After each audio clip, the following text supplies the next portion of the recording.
Thank you very much. We will. All right, I'd like to call the Committee of the Whole meeting to order. It's Tuesday, October 10th at 7:30 p.m. First item on the agenda is roll call. Rosado? Here. Atack? Here. Stark? Here. Chansett? Here. Wolf? Here. Salvati? Here. Brown? Here. O'Brien? Here. Callahan? Here. Leitzler? Here. Malay? Here. Ewer? Here. Saron? Here. And McFadden? Here. Okay, we have a full quorum. Next item is item 2, which is items removed, added, or changed. I know of none. Do we have anything, Laura? Ms. Newman, do we have any items to be removed, added, or changed? Okay. Item 3, matters from the public for items that are not on the agenda. So if anybody has anything for us that is not on the agenda, please come up to the podium and address us. Okay. Item 4, presentation from the wastewater treatment plant project monthly update. Memo from Gary Holm. Alderman O'Brien, you're going to present this? This is just an update. I'm going to let Gary walk us through it. Thank you. If you recall, we skipped the September update, and so we're here tonight for the October update. And since that time, Trotter has changed the format of our updates to make them much more kind of visually appealing, and kind of really breaks down the data into a lot simpler pieces to digest. So with that, I'll just jump right into this. Again, project summary of what we've done in the last month. Those of you who have been in the downtown, one of the challenging components of the last 6 weeks has been odor issues related to the digesters. The digester covers are removed, and you'll see some pictures of those later. And so the steel of the old digester covers has been taken off. Those were end of life. They were really all corroded in bad shape. So those have been removed. Main building walls, you'll see some pictures of those. And you can drive down Flint Street. Those are starting to go up, as well as the sludge storage tanks in that same building. Again, continuing underground construction with some as usual conflicts with the underground construction. So we can talk about those in more detail if you'd like. So far, really everything is on target. You know of, and we'll talk about our change orders here in a second, but basically timing-wise on target and cost-wise also on target. Here's the change orders, and those you've already seen. Those have already been approved by City Council. Again, we've done $5,400,000 worth of work and $170,000 worth of change orders. So really a very small percentage. We did not bring a change order to you in September because we skipped that update, and we're not bringing a change order to you in October because right now the net is still less than $10,000 for the last couple of months. We will bring one to you in November no matter what the value is. We don't want to go too long, but it's such a small amount right now we didn't think it was worth the time to go through the process for a few $1,000s. Project schedule, these get to be a little hard to visualize on the screen, so I'm going to just keep going through these, and I will gladly entertain any detailed questions, but I will tell you in generic terms that we still are on schedule, and we are making plans for winter conditions coming up here very quickly. All right, so here's some project photos. These are from back in September, and that's the main administrative / sludge handling building. On the left-hand side there, you see the hole. That's for the sludge tank, and you'll see the next picture will start to form in the sludge tanks. On the right-hand side, where some of those walls are going up, is our main new maintenance garage and administration building. And basically the same perspective. And on the left-hand side, you'll see the rebar standing up for the sludge tanks, and again, the walls on the right-hand side. These are the digesters, and those are the steel covers you see kind of sitting outside there. The things that look like giant hubcaps. I mean, those were inside those tanks. Or they floated on top of those tanks, and they're now out, and again going to be demolished and hauled off. And they're gone in that picture. Come on. And this is the chemical feed building. There you go. Foundations and tanks going in. This is in the hillside, so kind of closest to the bike path there on the southwest side of the site. Gary, I have a question about the chemical feed building. I got an email from someone in my ward who said it looks like the chemical feed system was to be online by August 1st, but the report does not show that as complete. Is it really 2 months behind schedule? And if so, what is the impact on the overall project? I'm going to defer to Jerry with a detailed question like that. Okay, I believe it does not need to be online until next year. okay. So So- if the update that I provided you said August 2017, it should be August 2018. Oh, okay. Not- Maybe they misread it and read it a year wrong. I'm just reading what is in the email. Yeah, Okay, thank you. not a problem. Do you have any other questions? Gary, I just have one question for you. You mentioned the schedule, and you also mentioned winter conditions. So does the schedule account for normal winter delays? It does, and just though from a planning perspective, we've been working with the contractor to try and identify processes, and as is the case with really all major construction projects, you can take various parts and pieces and slide them. So we've been trying to slide those pieces which are maybe more winter critical as best we can to get them out of that worst part of the winter, and maybe try and do some other non-critical things now, just basically playing with the schedule as best we can to try and work through the winter months.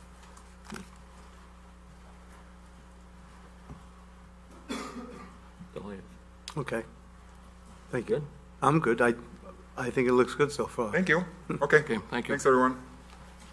Well, so that's the end of your presentation. Oh, anybody have any comments? I'm sorry. I thought you had a question. Okay. Anybody? Well, I just want to say it looks good. I drove by there, Gary, this weekend. I saw the rebar going up, being tied together, getting ready for more walls. Yep. I thought it looked good. A lot got done since the last time I was out there. Good. So, nice job. Thank you. Thank you, Jerry. Thank you, everyone. That's it, Dave. All right, then we'll move on to item number 5, which is Resolution 17-113-R, authorizing Patrick Engineering to perform City of Batavia Survey Monument Program in the amount not to exceed $31,408. Memo from Rahat Bari. Alderman Wolf, do you have this? Thank you. This is for the six survey benchmarks that we have located in the city, and we need to have accurate data to give to the National Geodetic Survey. And this is the plan to do that. I've got it at not to exceed 29,408. Is it a different? Is that with the contingency?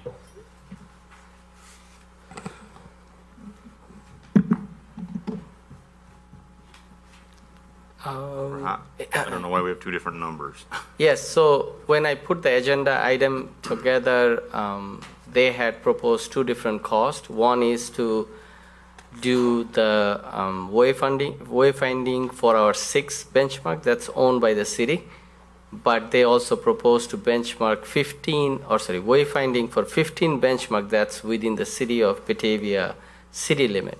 So after having discussion with them, I figured that out, and I told them that we are not going to wayfind other benchmarks that's not owned by the city. We just want to benchmark our benchmarks, wayfinding map for our benchmarks, because we require our developers to put our benchmark in the plans, not anybody else's benchmark. So that's why you're probably seeing, I put the agenda item on Wednesday and memo on Friday, so I apologize that I didn't correct that on the agenda item itself. But it is 29,408, not to exceed, not without any contingency or anything. That's the value. Does anybody have any questions on what this is for? I have a question for you, Rahat. How come there are only 2 bidders on this? Apparently, these are like sometimes projects that a lot of consultants, they don't want to do, or they don't have the equipments, because they have to have survey equipments which are calibrated. I have heard that you have to go to California to get training and calibrate your equipments and all that. So this is more specialized than doing just normal survey. So they have to submit the data to NGS, which require your equipment has to be up to date and all other things. Sometimes timing of the year also an issue. I think 3-4 years ago we went out with the same project. We received only one proposal back then, and it was pretty high cost at that time. So that's why we didn't move forward. So we went out again this year. We worked with a consultant. We asked them what's the reason, and they said it's just all the requirements by NGS prohibits a lot of consultants doing this type of work.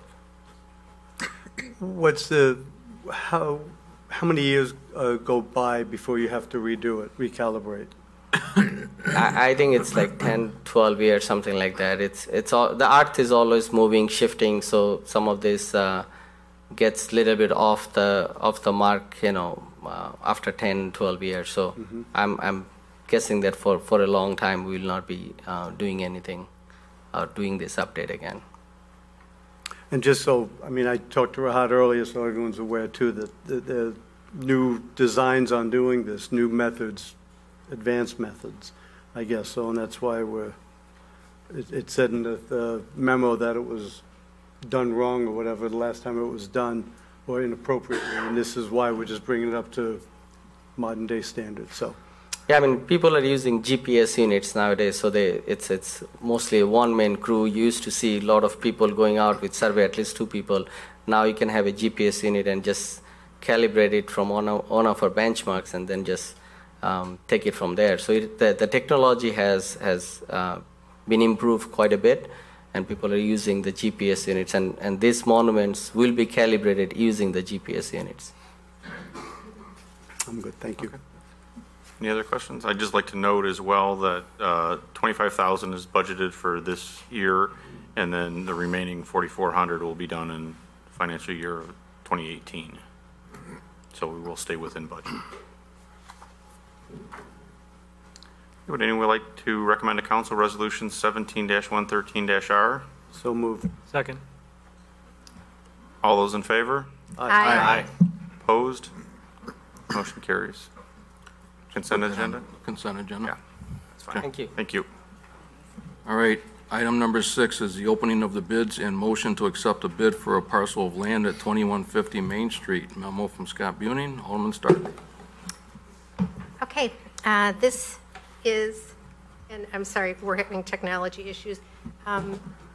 Laura, if you could talk to Howard again. The mobile client doesn't work well on iPhones, iPads, and many other devices. It won't bring up any of the documents. So when you see us switching, that's what's going on.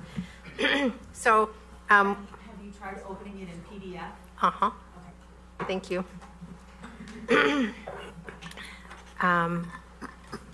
The summary of this is opening of bids and direction to staff for the sale of part of city-owned property at 2150 Main. And so we gave direction to staff to advertise this for sale a strip of land located at 2150 Main Street with a minimum sale price of $8,222.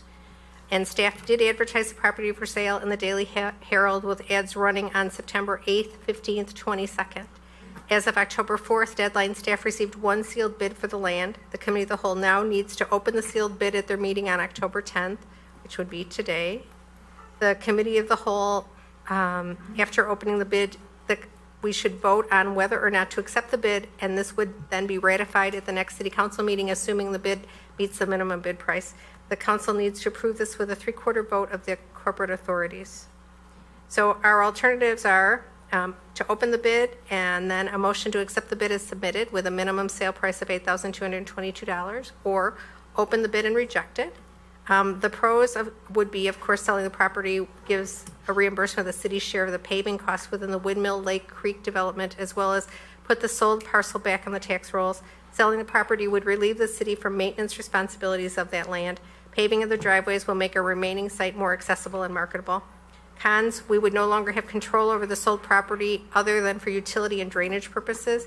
We would retain an easement for existing and future public utilities. Budget impact, we would receive annual property tax revenues. Staffing impact, none. So timeline for actions, we have to open the bid on October 10th per public notice, and there's no end time frame to act on the bid. So that said, shall we ask Scott to open the envelope, please? And like I said, we had 1 sealed bid for the property, and we'll open that this time.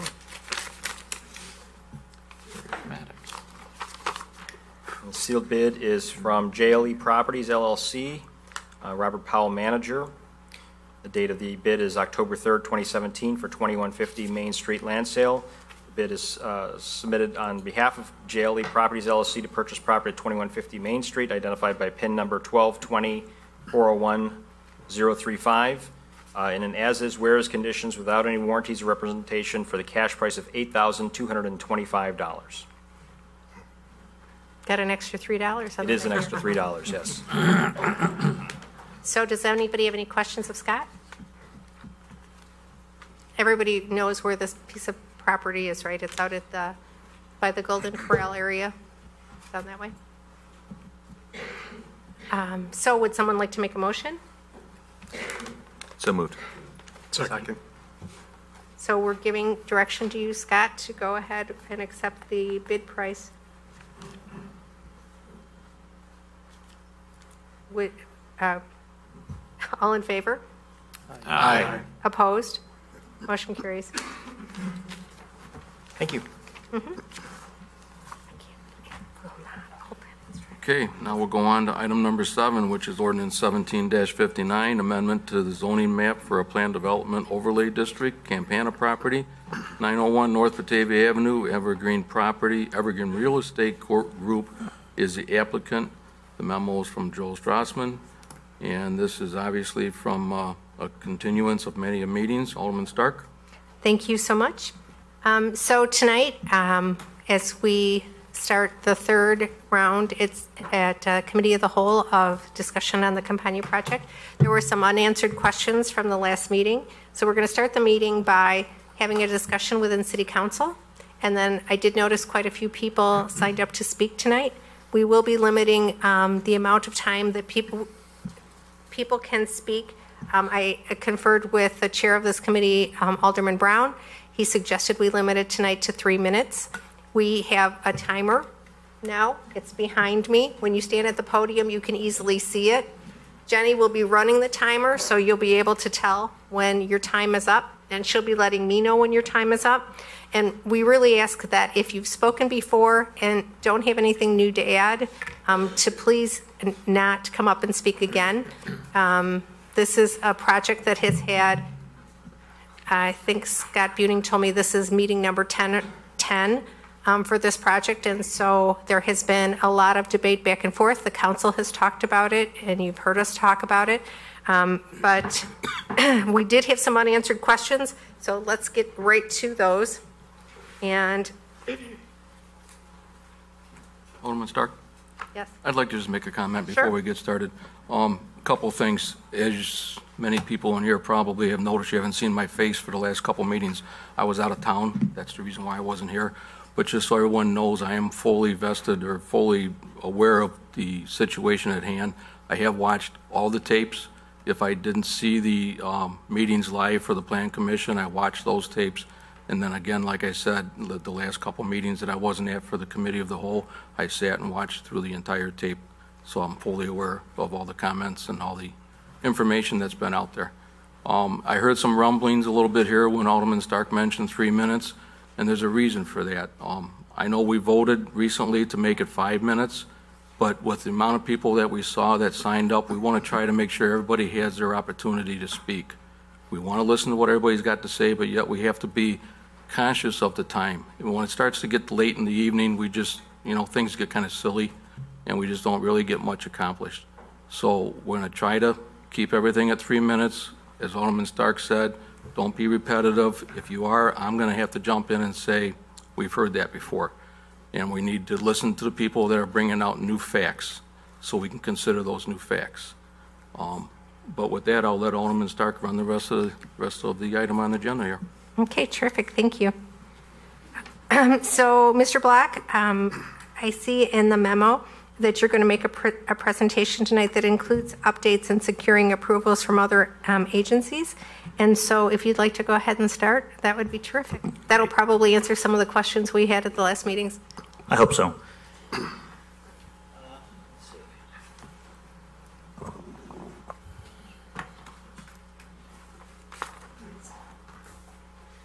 Is that the right one?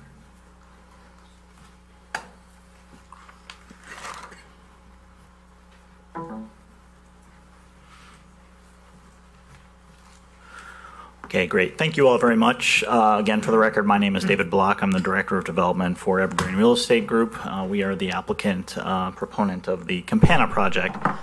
And again, for the record, my count is that this is meeting number 11, but I've run out of fingers at that point. I had 4 main questions and then a 5th to add that came out of the meeting on September 26th. So I wanted to try to go through those and try to answer as many of your questions as we can. In some cases, we are still waiting for information, but for the most part, we believe that we have kind of run down the answers to these questions. So in terms of where we are with the historic preservation, approval of the full build-out scheme that we've seen previously, how we define amenities, particularly if the full build-out is required, working with KDOT and IDOT, where that review of issues stands. We heard some questions, particularly from the audience last time, about the study that was prepared by opponents of this project by KLOA, the traffic consultant, and there are some key issues that came out of that. We're prepared to speak to those. And then finally, an issue that we've heard about a little bit, but managing traffic at the West Wing, particularly at peak times with the volleyball and how that happens. So just very quickly, we'll try to make this as brief as we can. As far as the approval from the State Historic Preservation Office and the National Park Service approval, we have sent our full engineering drawings of this full build-out scheme to the State Historic Preservation Office. The State Historic Preservation Office has forwarded the drawings to the National Park Service in Washington. And so right now the National Park Service is reviewing it. I don't have a full answer back from them yet. I know that there have been some conversations back and forth, but as we've said in multiple meetings, you know, this project is subject to multiple layers of government review. And so the wheels of government in some cases turn slowly. So this is where we are with that review process. And that review and approval, by the way, included both the sidewalks around, I don't have my laser with me today, but included both the sidewalks around the racetrack area that are a little hard to see on this drawing, and then the detention areas in the northwest corner of the site and along the north boundary here. This red area is an underground vault, so the Park Service would not have any opinion about that. So the definition of amenities. We noted that we had a tot lot and a soccer field, a playing field. This drawing shows the full build-out scheme of the full 301 parking spaces. So last time we talked about needing to relocate the tot lot a little bit. That was just along this north edge of the property. So that's a relatively straightforward thing to do. And then the playing field and what we can do about that. We have looked into some demountable netting solutions that are tall enough to prevent balls from, you know, getting kicked into the street. And we think that given safety concerns we heard about, that is something that it's possible to do without tripping over historic preservation requirements because they're removable elements. So if we need to do this, and if this becomes essentially a soccer field, or we're calling it a playing field in terms of how we define those amenities, we would define it as a playing field of at least 15,000 square feet. We can put that movable netting around all of the edges of it that would be potentially exposed to having balls or frisbees or whatever that could leave the site and go into the street. So we're trying to be sensitive to that concern. For the KDOT comment letter, I'd like to ask Steve Corcoran from Erickson Engineering, who is our transportation engineer, to very quickly go through these comments. Steve. Thank you. For the record again, Steve Corcoran, Director of Traffic Engineering at Erickson Engineering Associates. We basically went through this at the Plan Commission level, and I'll try to go through this quickly, but essentially KDOT issued a comment letter with 15 comments in total. We essentially plan on complying with all their comments except for 2. Some of their comments are information, some are directions, some about the right-of-way, etc. But comment number 2 is they asked for a PACE bus pullout on Route 31 in front of our site on the northwest corner. We submitted their request, their letter, our site plan, our traffic study to PACE, and PACE does not want it. It doesn't meet their standards or warrants for a bus turnout lane. and that's been forwarded. They've had a conversation independently with KDOT to let them know that they don't want that bus turnout lane at that location. The 13th comment was they want, their standard is when you have an internal driveway off of a county freeway, which is what Fabian Parkway is classified as, the first cross access should be 500 feet away from the roadway. So they want the intersection at least 500 feet away from Fabian Parkway. In this case, they've in previous comments said they want that internal road connection between the east side and the west side of the site. We're providing that as shown on the site plan along the south side of the building. Obviously, that is nowhere near their standard of 500 feet.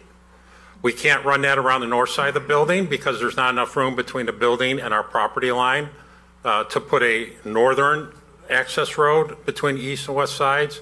So that's where it needs to go. In their previous comments, they want that. So we're going to have to request a variation from their code in order to get that. But again, all in all, we're intending to meet their requirements except for those two issues. And again, one is the agency in charge of that, PACE, doesn't want the bus turnoff, and we just don't have the physical room to provide that 500-foot spacing. But KDOT wants the internal road connection, so we're going to have to ask for a variance. The other thing, some of the other things that we discussed or have been discussed is safety, safety, safety. We understand that and we are cognizant of that. But for regional intersections such as Fabian Parkway and Route 31, a traffic impact study for 80 apartments really will never come close to addressing the needs and desires to fix the safety issues relative to that intersection. But and KDOT's been studying that for years. They produced hundreds of pages of reports in the past few years. They've also done some additional studies and done some interim improvements with their laneage and signage and such. They've also received recently from IDOT a grant to do more safety improvements at that intersection. There's a copy of the letter on the screen right there. Obviously you can't read it. But number one is they're going to, the grant will allow them to relocate all the signal heads to be in the center of the lanes. That's important. That's based on the newer manual uniform traffic control devices. They're talking about putting in yellow flashing arrows for the left turns, which was mentioned in the last CLOA letter. So those are already going in. So those were planned even before that was even mentioned by the other consultant.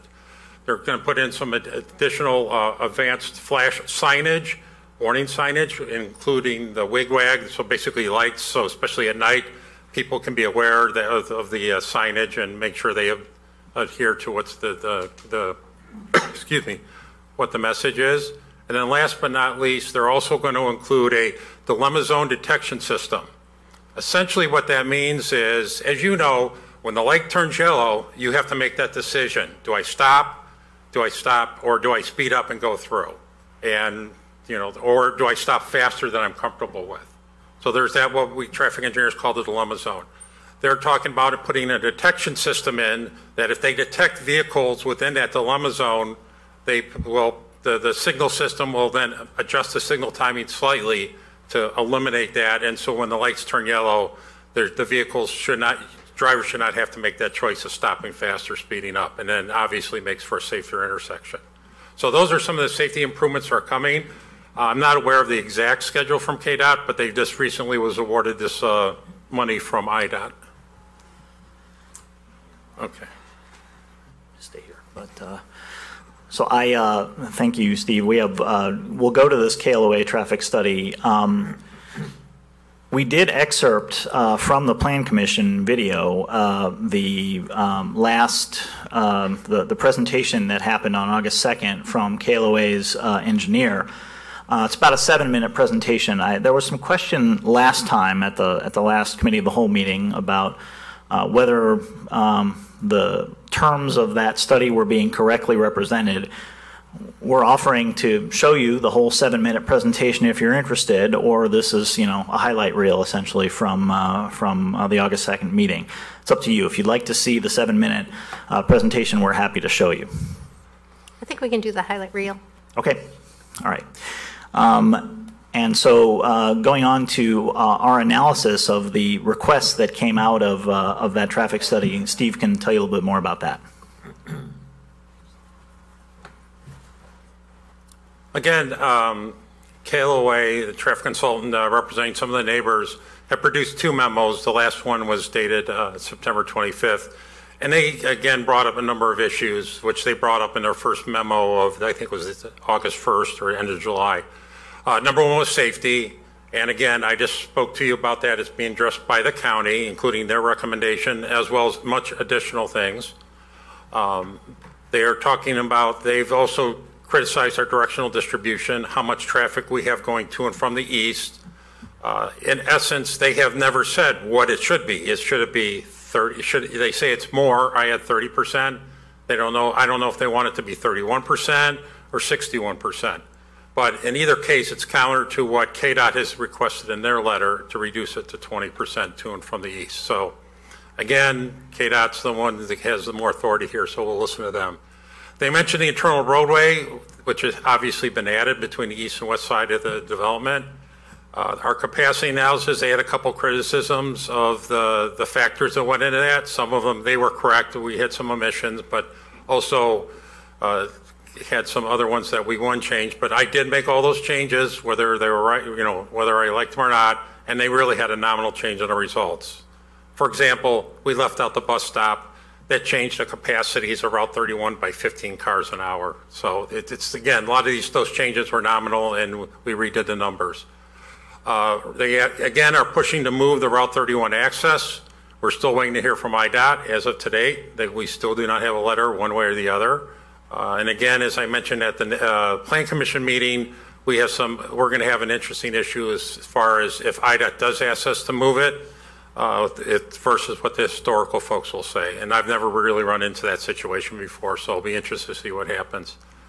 And then last but not least, parking. I thought they were fine with the parking, but they still want us to do all of these additional surveys. But, in essence, we're tripling the amount of not quite tripling the amount of parking that's out there, and we're cutting the number of commercial users or square footage in half. So we are providing a lot more parking. This is for the commercial and actually for less users than are out there today.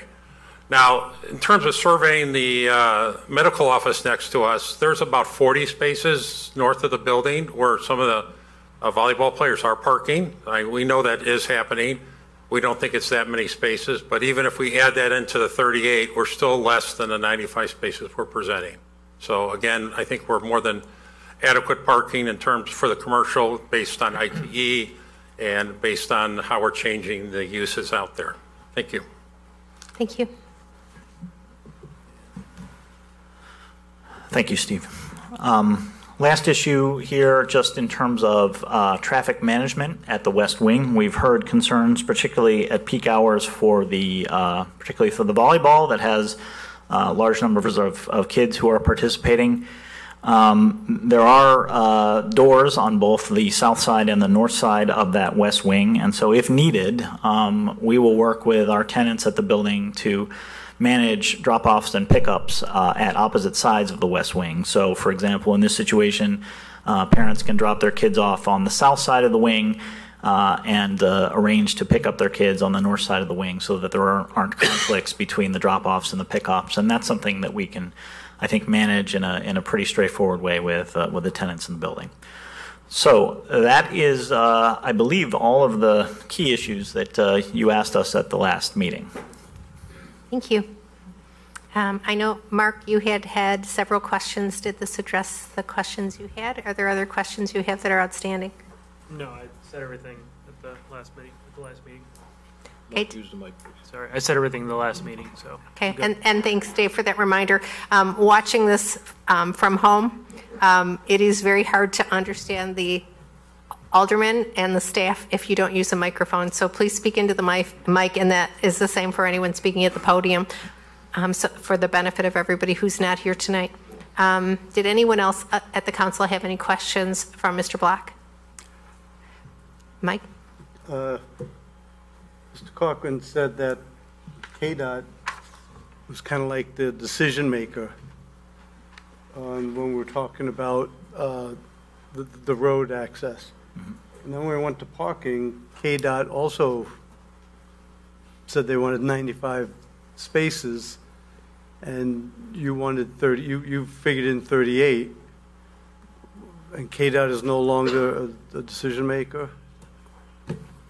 I may ask Steve to come up, but it's my understanding that KDOT does not opine about parking. They are strictly looking at roadway access and traffic. Is that right? But he did introduce KDOT, that was their recommendation. That's why I'm bringing it up. No, Mike, I think that you misread the slide. It was the KLOA. It was the parking study that recommended more parking spaces, not KDOT. Apologize. Yeah, not a problem. I knew what you were saying, though. Okay. But we are providing 95 spaces for the commercial component. You are? Yes. There's currently 38 on that west side for. And I missed the whole slide then. My apologies. I apologize because I probably didn't explain it right then. It's okay. Marty, did you have your hand up? Oh, Dan, sorry. I had some follow-up questions for Steve before he sits down. Yes, Steve, don't sit down. Sorry. I'll just follow up on a couple things you had to say. On the first page of the list, PACE does not want a turnoff. Is there any particular reason why you think PACE would have not been interested in this site? I will read you an excerpt from their email. Excuse me a second.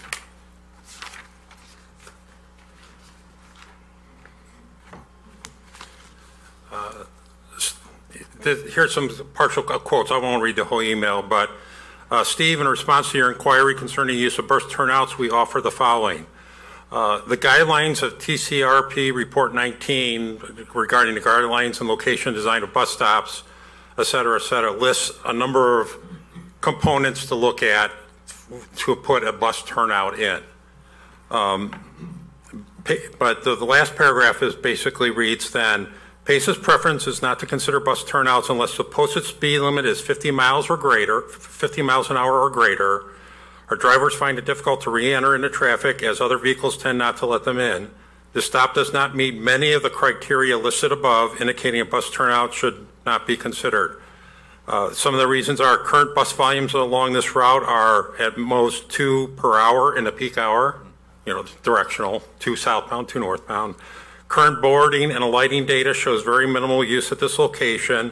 With this development, bus utilization is expected to increase, but is unlikely to reach 20 to 40 boardings per hour. Being a minor stop, dwell time is likely to be less than 20 seconds, and no layovers would be proposed at this location. It is PACE's preference that a bus turnout not be provided at this location. So it's basically based on their standards. It's a suburbs problem. It's not the site. There just aren't. There's no ridership here. That's correct. And obviously Randall Road has them, right, but that's a much higher speed limit. Okay. Also, regarding the east-west access road, the 500-foot standard, how big of a deal is that? I mean, in terms of safety, is that really? It becomes a bigger deal when you have a higher volume development, but the way we have this, I don't think it's a big issue because, number one, the commercial users most likely are using the Fabian Parkway for the most part, driveway, and they drive straight, so they don't have to worry about turning. And again, if they're turning right, it's not, they're slowing, but it's a right turn. And the residential traffic, again, mostly is going to use the Route 31 access and not connect it. But some of the residents who obviously want to come and go west on Fabian will use that east-west. So I don't think the volumes are high enough that it's going to be a significant issue. Going to the Route 31 access, do you have a professional opinion on what the historic access or what the historic preservation component is going to rule on that? Is this the end of your project, or is this something they can work with? Quite simply, my opinion is I don't have one because I've never experienced an issue where IDOT might have to may rule against an historic agency. It's a deal killer for the project, though, isn't it? kind No, of. no, it isn't. Not? I mean, that is basically what they're suggesting that be moved further north is, right now we have room for a couple cars to store, and that's adequate, given the low volumes, to sit in the painted median and get out of the through lanes to make the left in there. If at the end of the day, IDOT does not want that to be there, and we end up with a right in, right out, it's not a big deal then. Okay. If that's what the alternative.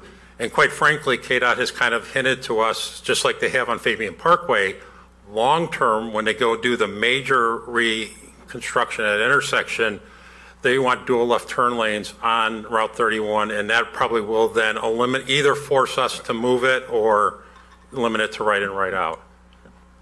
And then my last question is this update here predicated on going up to the maximum 300 spaces?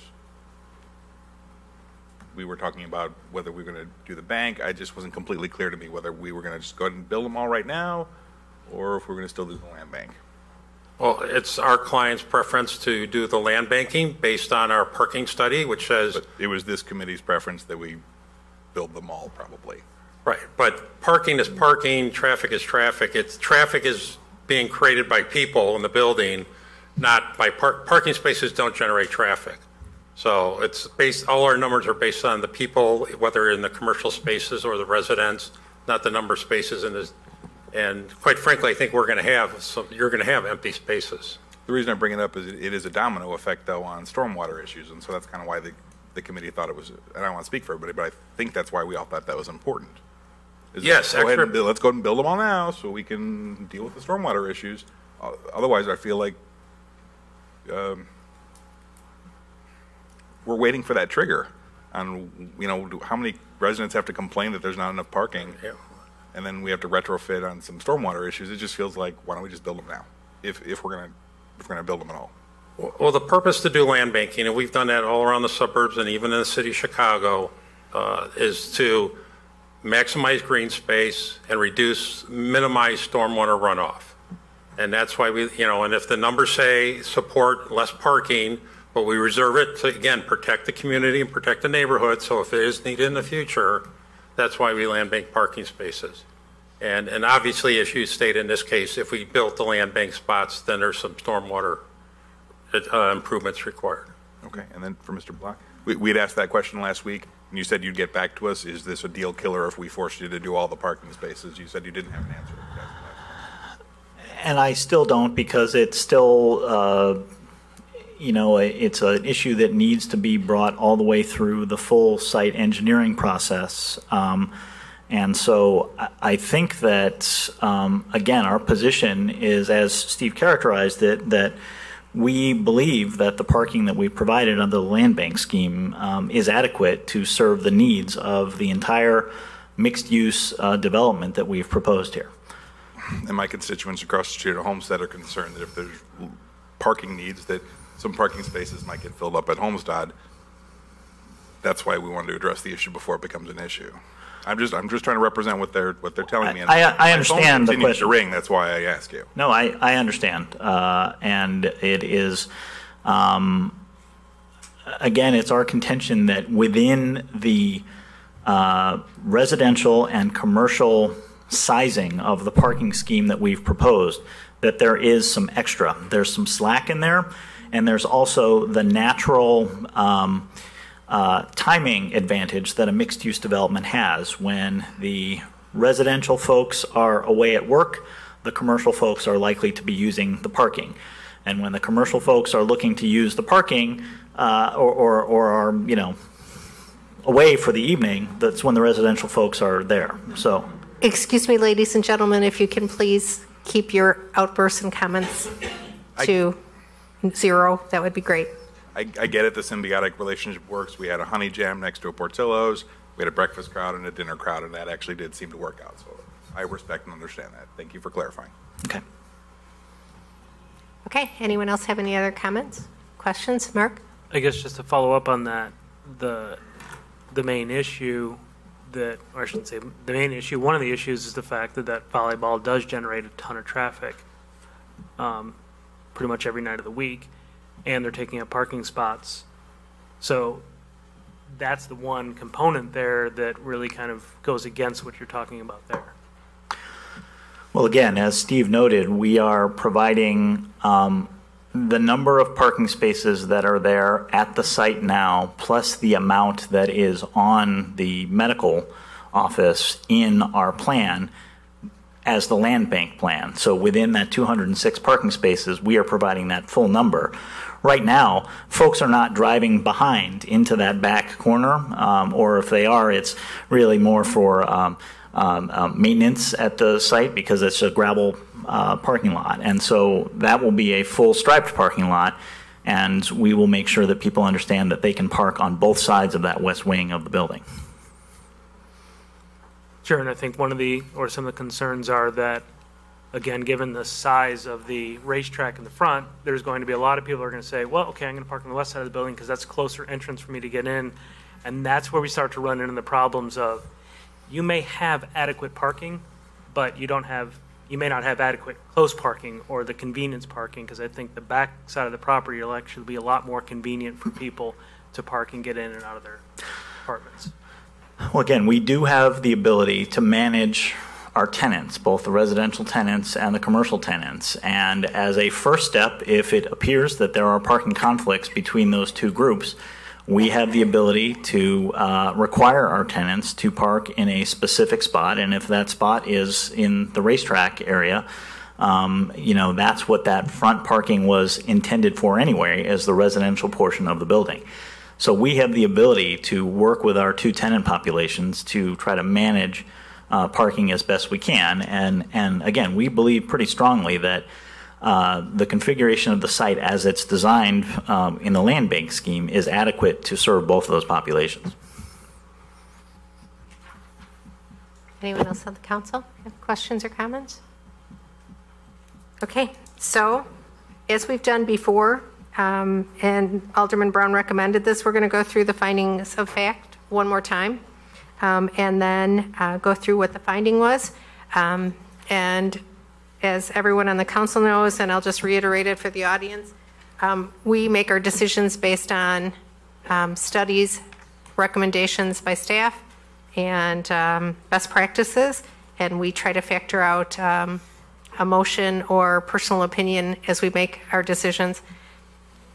So, finding the fact, zoning code section 5-.704, all required public notice required for a zoning map amendment has been provided in accordance with the applicable state and local laws. The findings were that the applicant executed the notice mailing on July 12th and the posting of properties on July 14th, 2017. A notice of public hearing was published in the Herald on July 14th, 2017. A hearing notice was posted in City Hall on July 13th. All notification complies with the requirements of the zoning code. Does anyone have any comments, amendments to that? Okay, seeing none, we'll move to number 2. All required public meetings and hearings have been held in accordance with applicable state and local laws. The finding is with the public hearing being conducted and concluded, this finding will be met, and we have already met that. Anyone have any comments or question about that?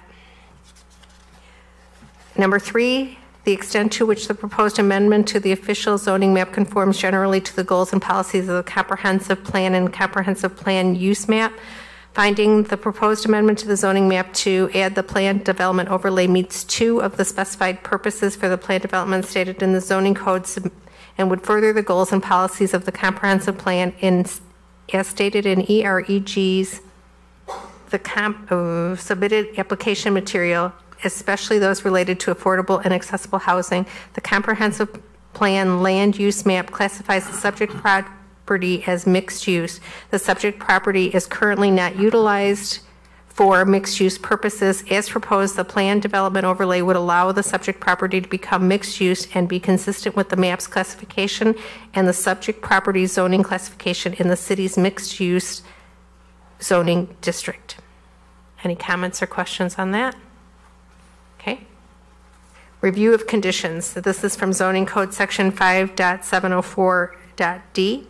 Is the proposed zoning district and the development it allows compatible with the existing uses and zoning of nearby subject property? And the finding, with conditions of approval as recommended by city staff, the subject property will remain in the mixed-use zoning district. The subject property occupies 12.2 acres at the northwest corner of a major arterial intersection in the city and is appropriate for a mix of uses. It has been classified in the mixed-use zoning district for over 7 years. No change to the underlying zoning classification is proposed. This zoning classification is consistent with the property's mixed-use land use map designation in the city's comprehensive plan, a designation the subject property has had for over 9 years. The proposed plan development overlay will add residential use to the subject property that is not now present on this property. The proposed plan development overlay introduces no land uses prohibited in the mixed-use zoning district. The plan development overlay introduces multifamily residential use to the subject property, a use that is already present in the area and proximate to the single-family area located west of the subject property. The proposed plan development overlay would be compatible with nearby land uses. Any questions or comments on that? Okay. Is there evidence to suggest that property values will be diminished by the particular zoning restriction changes? And the finding is, with conditions of approval as recommended by city staff, no specific evidence was provided at public hearings to suggest that the value of the subject property or other properties would be diminished by the proposed plan development overlay. Questions, comments? Okay. Number 3, if any property values are diminished, does the diminishment promote the health, safety, morals, or general welfare of the public? And the finding is, with conditions of approval as recommended by city staff, there was no specific evidence presented at public hearing that property values would be diminished. Therefore, this finding is not applicable. Number 4, does the proposed zoning change provide a greater relative gain to the public as compared to the hardship imposed on the individual property owner? Finding, with conditions of approval as recommended by city staff, the proposed plan development overlay would provide housing types the city of Batavia has identified as being needed in the community. Adding the proposed housing types to the community would benefit the public. The requirements of the city's zoning code and the requirements imposed by other jurisdictions would impose practical difficulties for an owner to establish a mixed-use development on the subject property. Comments or questions? Is this open to anyone? No, it isn't right now, sir. Number 5, is the subject property suitable for the zoned use? The finding, with conditions of approval as recommended by city staff, the proposed plan development overlay would transform the existing non-conforming use of the building on the subject property to a mixed-use building. Mixed use is required by the subject property's classification in the mixed-use zoning district. The subject property is currently deemed non-conforming because it has only limited commercial uses and lacks a mix of uses at this time. The current zoning classification is wholly consistent with the subject property's land use designation in the city's comprehensive plan. The subject property is suitable for the uses allowed in the mixed-use zoning district, and the subject property would remain classified in the mixed-use zoning district. Okay. Number 6, has the length of time the subject property has been vacant as zoned been excessive considering the context of land development in the area and the vicinity of subject property? The finding is the subject property has not been vacant but is only partially occupied at this time. The subject property has been underutilized for many years. The period of underuse has been significant. Is there a community need for the proposed zoning or use? The finding of fact is the city has identified a need in the City of Batavia comprehensive plan to diversify the type of residences in the city, including adding rental units, affordable units, and accessible units. The plan development overlay would facilitate redevelopment of the subject property with such residences and. So the modifications from our zoning code are zoning code table 2.504 regarding minimum parking setback from streets to allow less than the required 10-foot setback for the existing parking spaces in the south parking lot to accommodate the dedication of right-of-way for the Fabian Parkway as required by KDOT. Does anyone have any problems with that? Okay. Zoning code section 2.505 regarding land use mix to allow approximately 18% of first floor space in the existing building adjacent to the streets to be used for retail, entertainment, or eating, drinking land uses rather than the required 25%. Okay.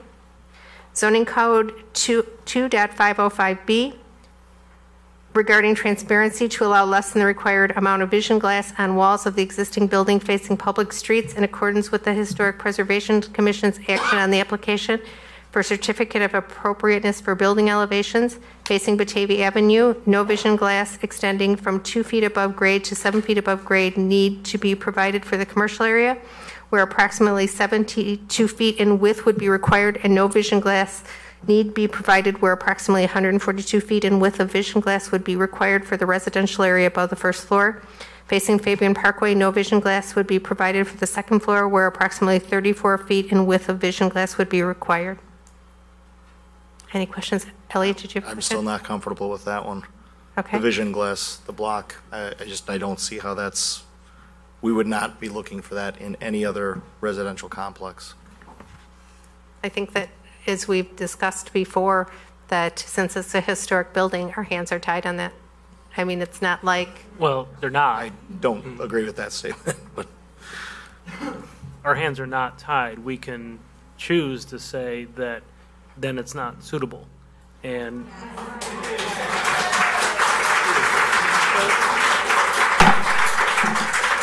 We really, I mean, although I appreciate your applause, and I'm sure whoever is making the comment that gets the applause appreciates it also, the only way we can respect each other tonight is if we allow each other to talk.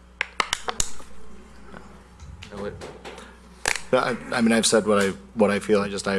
I struggle with, if we were looking at any other building, would we be comfortable with this being the primary window-facing design?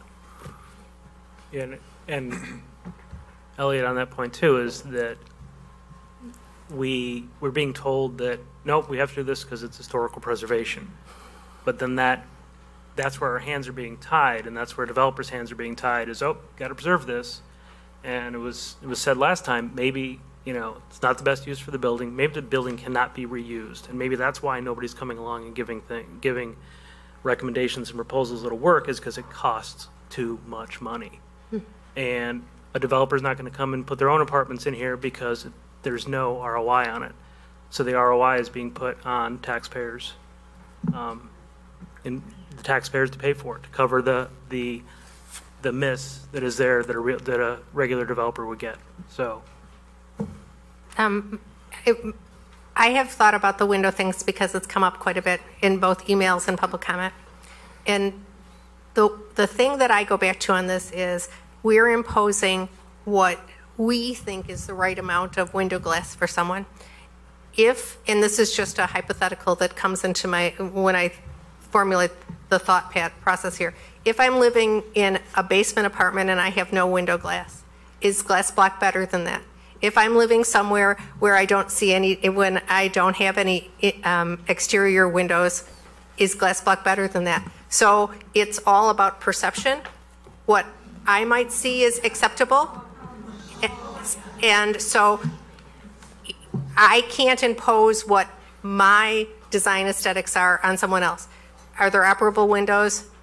Yes. Is there glass? Yes. Are these things that go with a historic building? Yes. Is this the best use? I'm not sure. So, but I can't impose the fact that I like a lot of glass windows on someone else. And the developer obviously thinks that the apartments are rentable with glass block, which is on them. Marty? I disagree on the we impose. We impose when we create speed limits. If people wanted, you might not want it to be 25. We impose and create. The reason why we're not talking about our preference for design elements is this is specified in the code as that's what the code requires. We passed laws as to what we were wanting. So this isn't I don't think we ought to confuse it with our own design aesthetic. It has to be, this is what the law states. Are we going to waive the law? Right. It's a variance to what our code says. Correct. Dan? If Evergreen proposed to build this property on the Furnace property as it is designed today, we would absolutely say no to this. This is not appropriate. It doesn't fit. The glass block, not cool. We're not talking about the empty Furnace property. We are talking about the Campana property. It is a historic building. So as we mentioned at the previous meeting, we need to make a value judgment. Do we want to protect, respect, rehabilitate a historic building or not. If we don't, then we should knock it down. We should build something different on this property. If we're okay with respecting the historic vista, we need to accept the glass block with it. We need to acknowledge that if Evergreen thinks that they can rent that property to somebody, then they can do that. I'm not going to rent there. This is not my aesthetic. This is a little too industrial, a little too postmodern for me. Probably cool for a zombie apocalypse, just not my place I want to live. But I'm not going to tell someone that they can't live there. So I go back to the base question. Is mixed use residential appropriate at this building or not? If we as a group can agree that this is not appropriate, then we should not acknowledge this property. We need to go back to the findings that you went over and say that if mixed use on this land, it needs to not include residential. We have been telegraphing to the development community that this was an appropriate type of project, and so guess what? We got one.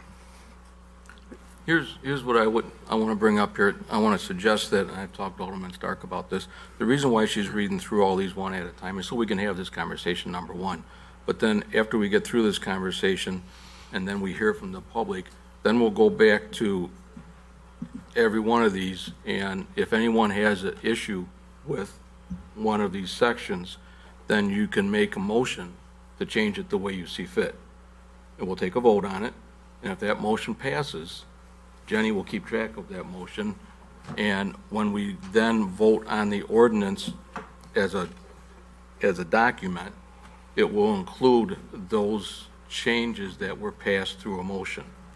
Does that sound right, Council? Okay. So what are you saying?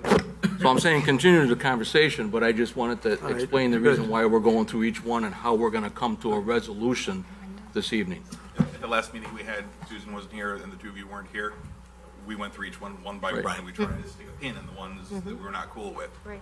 Only maybe 5 of these things we actually had real true debate on. Right. This was the first one. Yeah. Well, I have.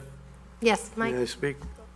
I have problems when I hear that the building is decrepit and struggling and falling down. I think the building is in pretty good shape, is what I'm hearing. It's an industrial built building. And so it's really not falling down, and so maybe we should keep it an industrial, mixed use. I think when they did the zoning for mixed use years ago, however many years ago, I wasn't here at the time, but I don't think they had residents, and they didn't think of residential as a mixed use. It was an industrial building, and I thought, it's being underused. Maybe we should go with the mixed use zoning because it's, we can get some retail in there. And but that's a historical lesson later. But I still see that this is a good building, and maybe the owner, for whatever reasons, financial, is having trouble maintaining the cosmetics of it, tuck pointing and taking care of the skin of it. But it's still a historical, National Historical Register building, and I think we should maintain it. Not us, maybe the owner, but I don't know if residential is what is a good intention for it. It's a good reuse for it. I'd like to see, and I know it's been vacant a while, parts of it, but I personally would like to see more effort put into maybe making it more retail and bringing in some industrial. I'm not ruling out residential, but I just have some issues with it, and I'm struggling with it. I just can't help it. But I just don't think, when I hear that the building's falling down, the building is not falling down. The building will stand for probably another 100 years.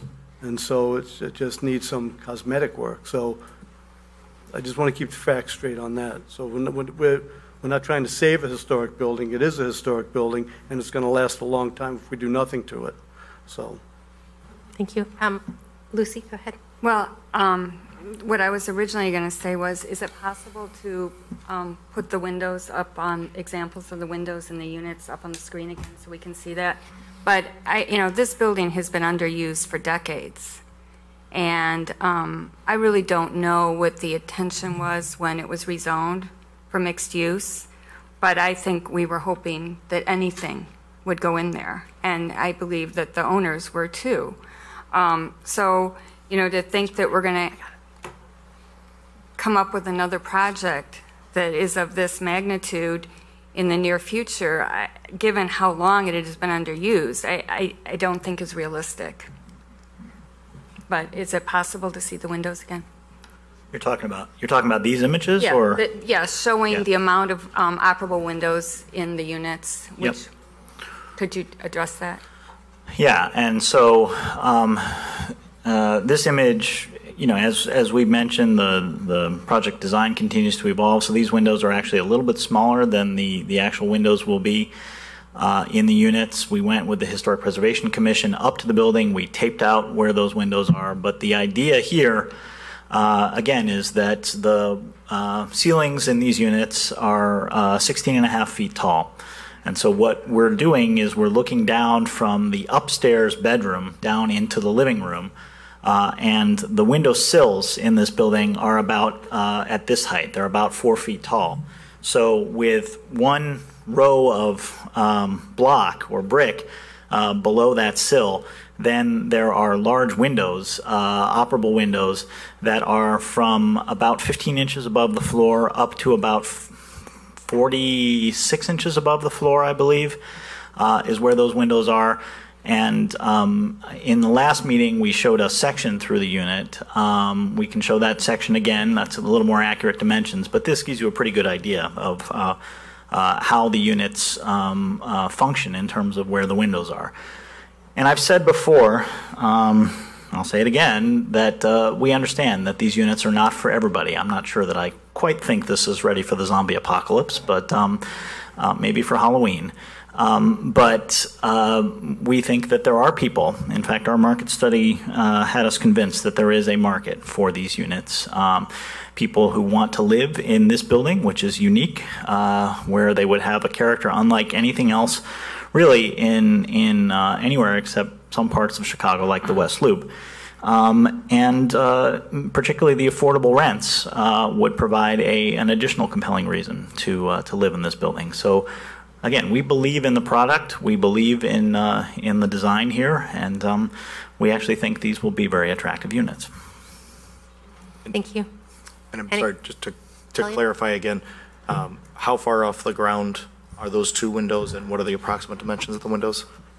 Let me open the other image from the last meeting, and I'm sorry, I have a lot of different files here, so bear with me for 1 second.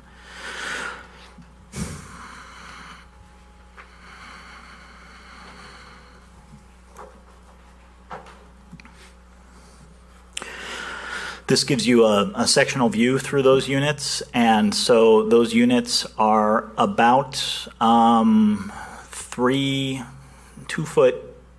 2'10" tall, and each of those units is each of those windows is about 7.5 feet long. So they're pretty large windows. And it's also important to note that this is only on the front side of the building, on the east side of the building. If you remember, and again, let me pull up the I think this was from August 2nd.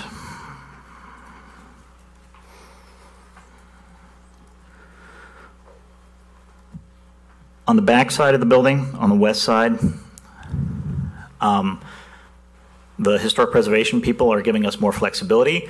So instead of doing the subsill windows on the back, the west side of the building, we have the ability to put large windows that are more at standing height instead of at sitting height. About how many units would have the low to the ground windows as opposed to units that'll have the tall windows?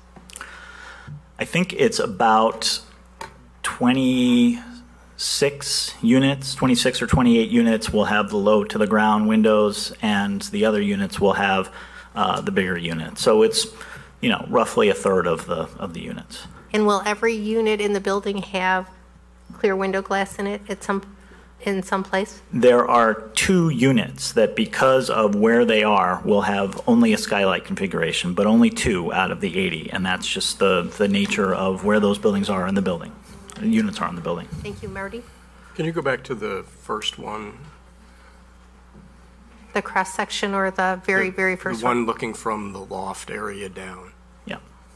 That transparency, is that the actual transparency, or is that a design?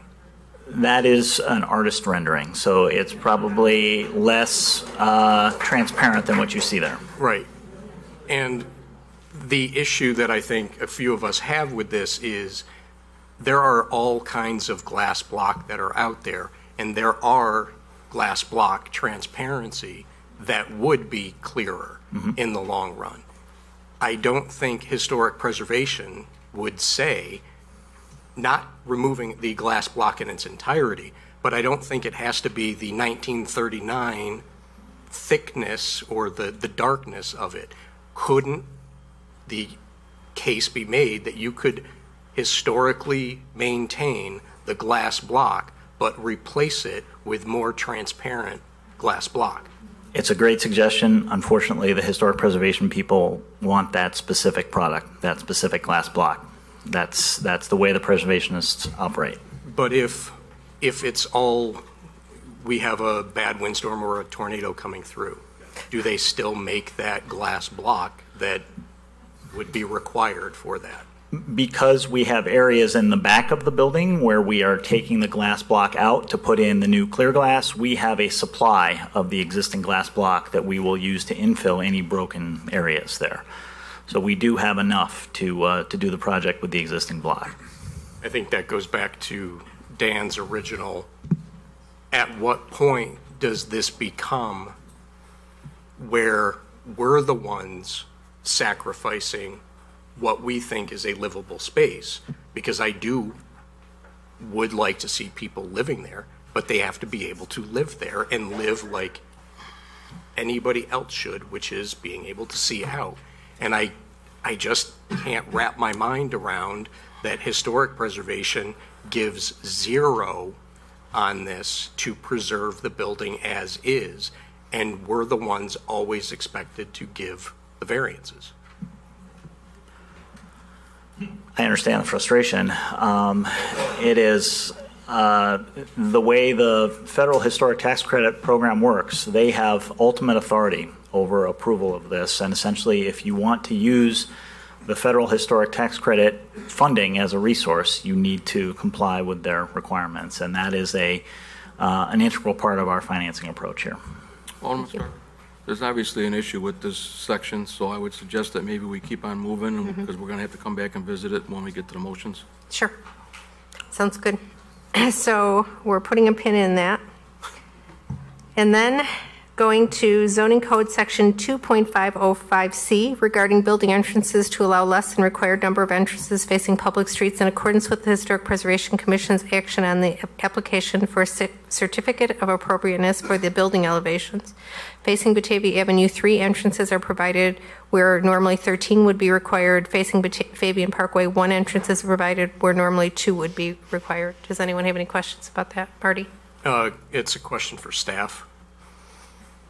Yes, and I wanted to also remark this same point on the windows about the earlier section. These 2 conditions are really geared towards commercial ground floor uses. It has absolutely nothing to do with public safety and having proper exiting out of the building. I know that some people have said that. It has absolutely nothing to do with that. There is proper exiting from the building as proposed. The window part, going back to that other part, that was also meant to be geared towards commercial occupancies, to have the vision glass so it looks like storefronts, because this building is set back far from the roadway and it's not going to be, for the most part, occupied by a commercial use. That's why we didn't feel that it was appropriate necessarily to have that same standard applied to residences on the first floor. Marty, was there more question that you have to say? Yeah, no, I actually didn't ask my question yet. Yeah, I didn't think so, but I didn't know if he covered what you... No, which is what is the reasoning and the logic behind why it was initially put into the code for 13? It's based on a linear footage, so every 50 feet, the idea is to have a storefront entrance so that it looks like stores, and that was the purpose for it. It's not for ingress and egress? No, sir, it is not. Does that cover it? Okay. Mike? So the fire department signed off on this?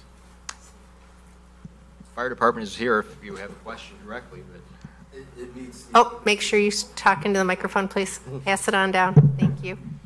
the plan meets the required exiting under the life safety code. Okay, thank you. Okay. Anyone else on that one? Okay, moving along.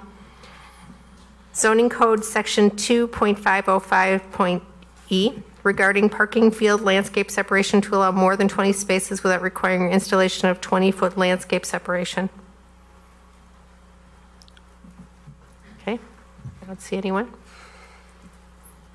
Zoning Code Section 3.203.A and C regarding parking setback and landscaping in the arterial street setback overlay district to accommodate the existing conditions in the south parking area, i.e. less than a 50-foot parking setback and lack of landscaping resulting from dedication of right-of-way for Fabian Parkway as required by KDOT. Anyone on that one? Okay. Zoning Code Table 4.204 regarding parking supply to allow approximately 206 parking spaces to be constructed, striped on the subject property before occupancy of any residences provided, land sufficient to construct, stripe additional parking spaces on the subject property to be land banked by EREG, consistent with the site plan submitted to the city to provide a minimum of 301 parking spaces on the subject property. I think we've talked about this one. Did anyone have any additional comments about it? I do. I want to make sure that we are going to discuss the fact that I think this should be built with the full parking plan and the full stormwater plan when it's built, not land banked. So you want to you want to discuss that further? Yep. Okay. We're pinning that one too. Number 7, regarding parking supply, wait, that was the one I just covered. 8, zoning code section 4.303.S.1 regarding monument sign landscaping to waive the required landscaping for the sign to be erected on the Batavia Avenue frontage and to allow less than the required landscaping for the sign to be erected on the Fabian Parkway frontage. What was the reason behind this again? Scott, what was the reason on that one? Do you know? The landscaping around the monument sign? The Batavia Avenue one is because of the, again, keeping the frontage as open as possible without having additional landscaping in that area is what, to comply with the historic preservation requirements. Fabian, it's just a constraint because of where they're proposing the sign and to make sure that there's no visibility issues with that because there's so little area to put that sign in that part, so near the driveway. I guess it would beg the question too, will there even be any monument signage out in that front area announcing the building at all? Or will it just be plain? They are proposing signage for the building on both frontages, yes. Ordinance requires it, doesn't it? I mean, aside from the fact that it says campaign. Well, we have commercial occupancies in there, so they are definitely going to have true. advertisement as well. So. True. Okay. Anybody have any questions, comments, concerns about that? Okay. We can come back to it later, but I'd like to understand more than the less than required. I mean, is it just going to be a 4x8 piece of plywood stuck into the ground? I know it's not, but is there just going to be grass there? What does less than required mean? No, it's the landscaping. It's the That's what I'm saying. I'm talking about the landscaping. landscaping. Is it going to be you look 3 at small signs. bushes around the sign? Exactly. Okay. You look at signs up and down Randall Road, we require a lot of landscaping around it to enhance the look of it. And here, the historic preservation comes in and says, nope, sorry, you don't get what you want anymore because we want it to look the way it looks right now and no different. Scott, when we talk historic preservation, making those decisions, is it at the state level? Is it at our level? Is it a combination of both? We use them interchangeably. It's all levels. There's Okay. federal, state, local, and believe it or not, county also. So Okay. all of them have a finger in this. Okay. And that's what I mean when I say it. I'm just the collective whole of all those organizations putting us in a bind. Okay, so that covers also number 9, which is now the Fabian Parkway. Actually, the monument sign on that one is a setback less than the required 10 feet from right-of-way or private street. Okay, then 10, section 4.704.C.1 regarding the building being a wireless communication facility support structure to allow the existing wireless communication facilities as described in Evergreen's Real Estate Group's application for approval of the Plan Development Overlay District to remain on the subject property in accordance with an approved certificate of appropriateness for building elevations. Questions? Marty? I go on this one. I wished I had had more reasoning other than financial as to why we would waive it. I had wished there was testimony when I was asking, was there any other reason other than financial? I would have loved to have heard evidence that if it's removed, 3,000 people are going to have degraded cellular service in the area. There is a public benefit to that. Because it's already there is not an excuse, because it's now being residential and our code states it shouldn't be residential. If we then start making variances based on financial wherewithal for the developer, then tomorrow when we're talking, maybe One North Washington wants to have a cell tower put on that one too. And I don't know how we would rectify that with accepting that. I just, when it went in there, we keep talking about this being a historic structure. It's been historic structure on the National Register since 1976, but I don't recall any cell tower being approved for there with the amount that we're kind of going through. It was just done. So where was the oversight in the National Historic Trust when it was put on there? And now, if I recall, SHPO was initially, they wanted to see it gone.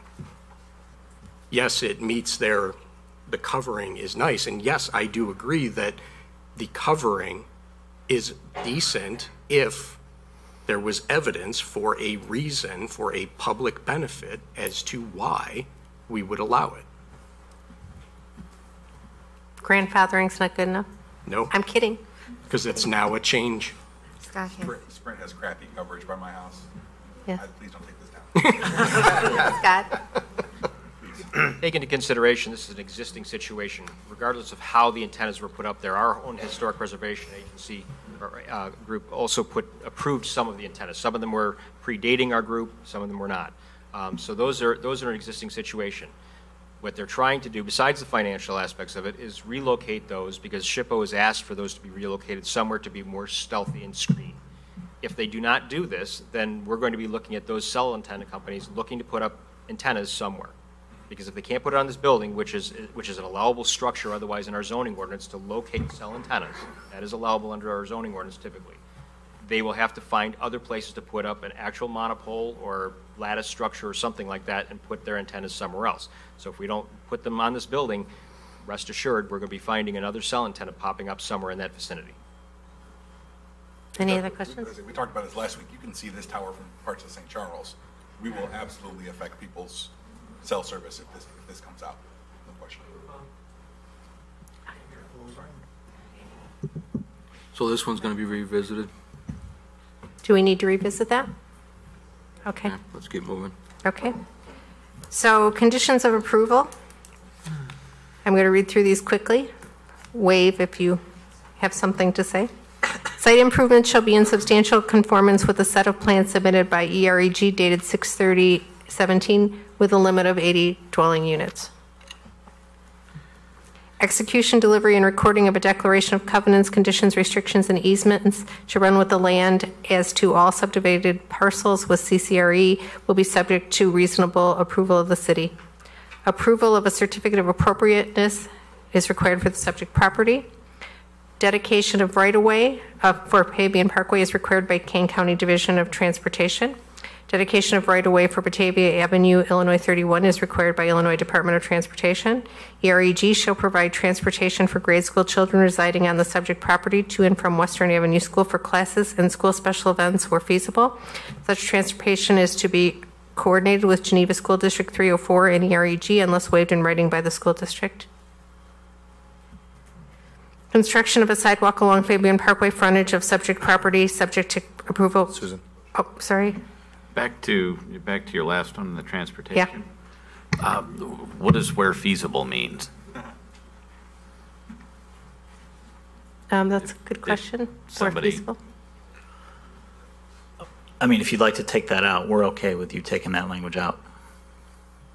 Okay. Is it for special events only? Is that where feasible is part of it?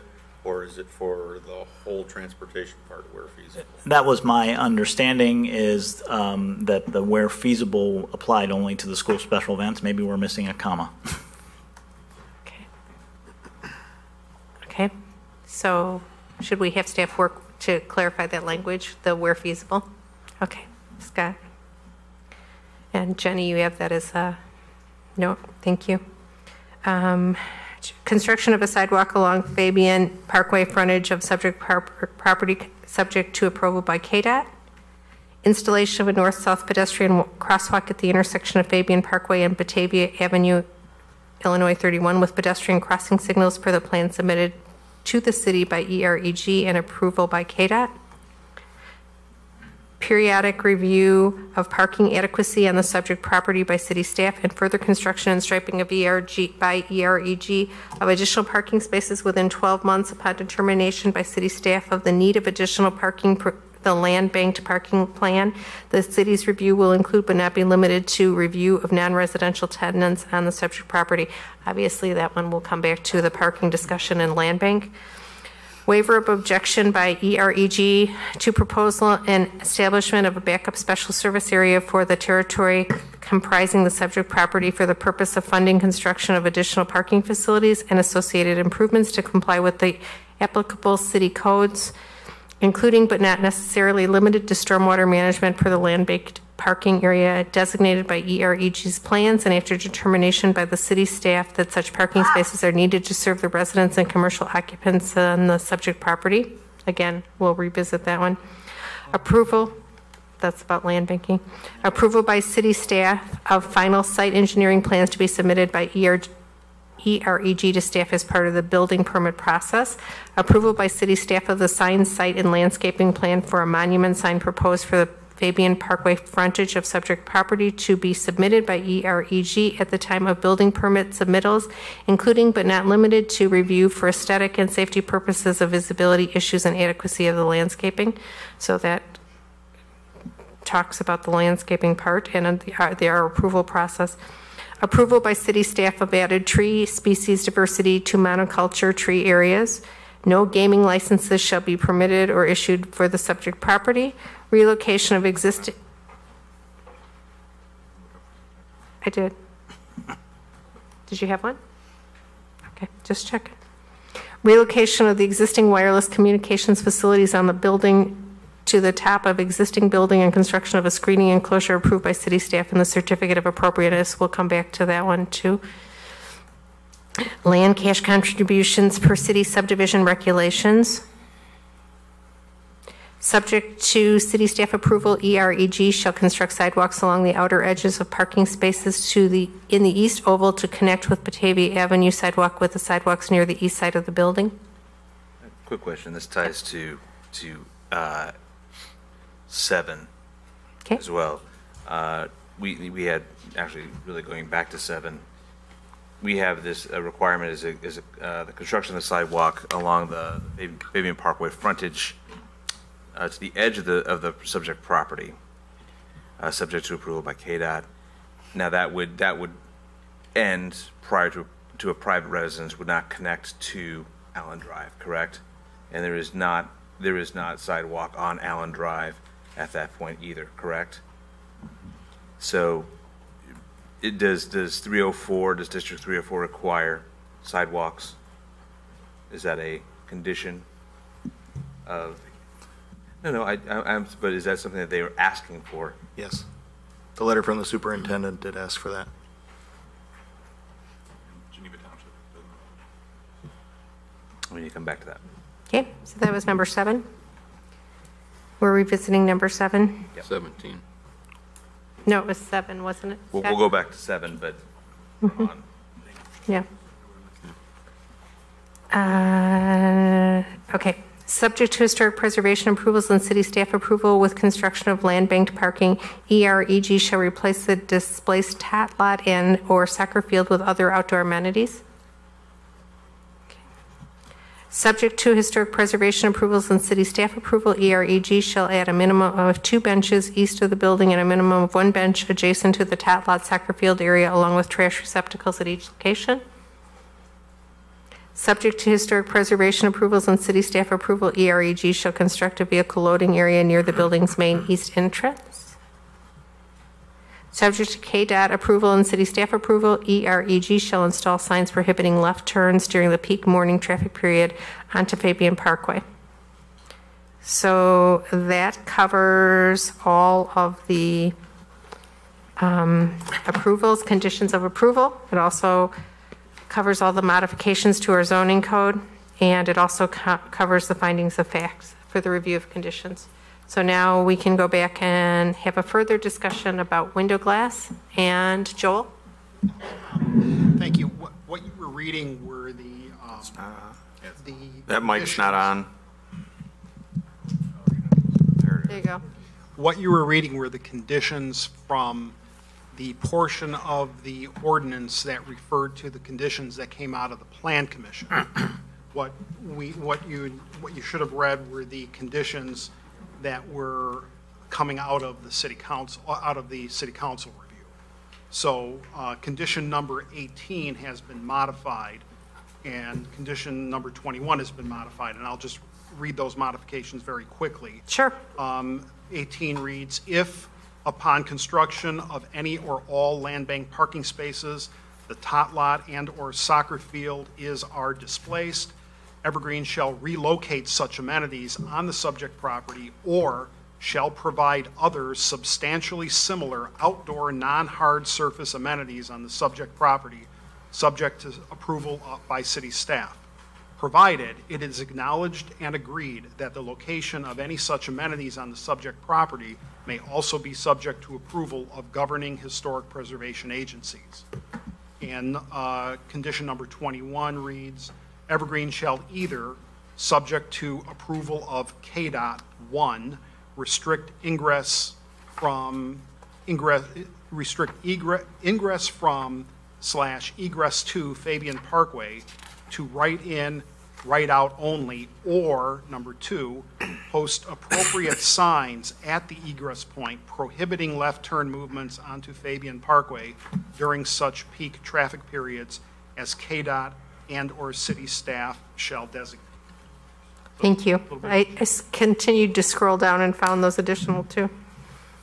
Okay, so going back to our zoning code variances, we have now talked about number 3, which is the zoning code variance about windows and the transparency and the amount of vision glass. So now we may need to either have further discussion or vote as to whether or not this is something that we can move forward with or need more direction. I think we ought to go through the public comment section first. You think so? And then go back to these, because there may be some evidence that comes out that would help us with our decision. Okay. And then we'll go back to these and make the motions like I suggested and move on. Okay. So we're going to limit public comment to 45 minutes because 45 minutes. we are all 45 minutes total. Each. Oh, 3 minutes each. A total of 45 minutes. 3 minutes each, but for a total of 45 minutes. That's exactly it. 15 people. 15 people. How many will be people are able on to the speak. list? More than 15. How many do we have on the list? I have 25 people. Okay.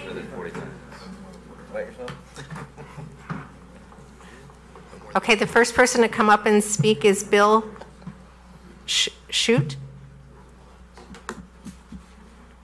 Why don't you read the next one off so they And the next person will be Susan Russo.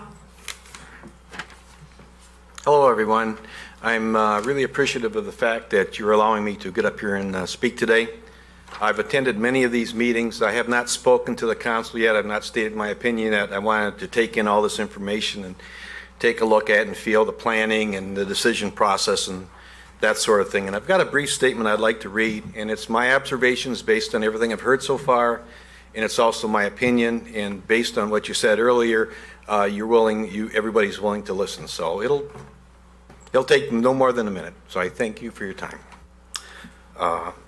After all these meetings, you must be going through an extreme angst in making your decision. On one side, you've been bombarded by messages of how good this will be for a historic building that is slowly fading away. You've heard, why not approve this repurpose? You won't find a better offer, and by the way, it can house people that need cost-effective place to live. Many of these people do not live close by Campana, but want to make a statement. On the other side, you've heard from many of your own constituents with concerns about safety, quality of living, and other related issues. I've attended a lot of these meetings, and in my mind, decided to trash the noise, boil it down to two basic competing issues that I keep hearing over and over. Number one, mixed income housing. We need it. There is a place to it. Let's get started and do it. Number two, safety concerns about the intersection, facility access, pedestrian traffic, school access. I'm sure you've listened closely and heard loud and clear from the majority of locally affected citizens from Homestead, Batavia, Geneva, the people affected mostly by this project, and others that this project is not acceptable based on their safety concerns, based on intersection history. Housing availability should not be the driving force to approve this project. I believe the real decision point here is public safety. Will accidents increase on this bad stretch of road if this project is accepted? No one knows for sure, but if you approve this project, you'll have to ask yourself after the next accident, could it not have been prevented with a no vote? Thank you. Susan? And then Barbara will be following. Barbara, and S starts with an S and a Z. Good evening. My name is Susan Russo. I live at 3 North Jackson Street. I have my law office in downtown Batavia here, and I am a 32-year resident. I have seen over those 32 years the Campana building being underutilized and slowly deteriorating. I'm asking you as the City Council to approve Evergreen's application for the Campana building, and I'm asking you to take into consideration 4 factors. First, I would like you to make your decision based on factors that you, the City Council, have jurisdiction over, which is primarily the comprehensive plan and zoning and building codes.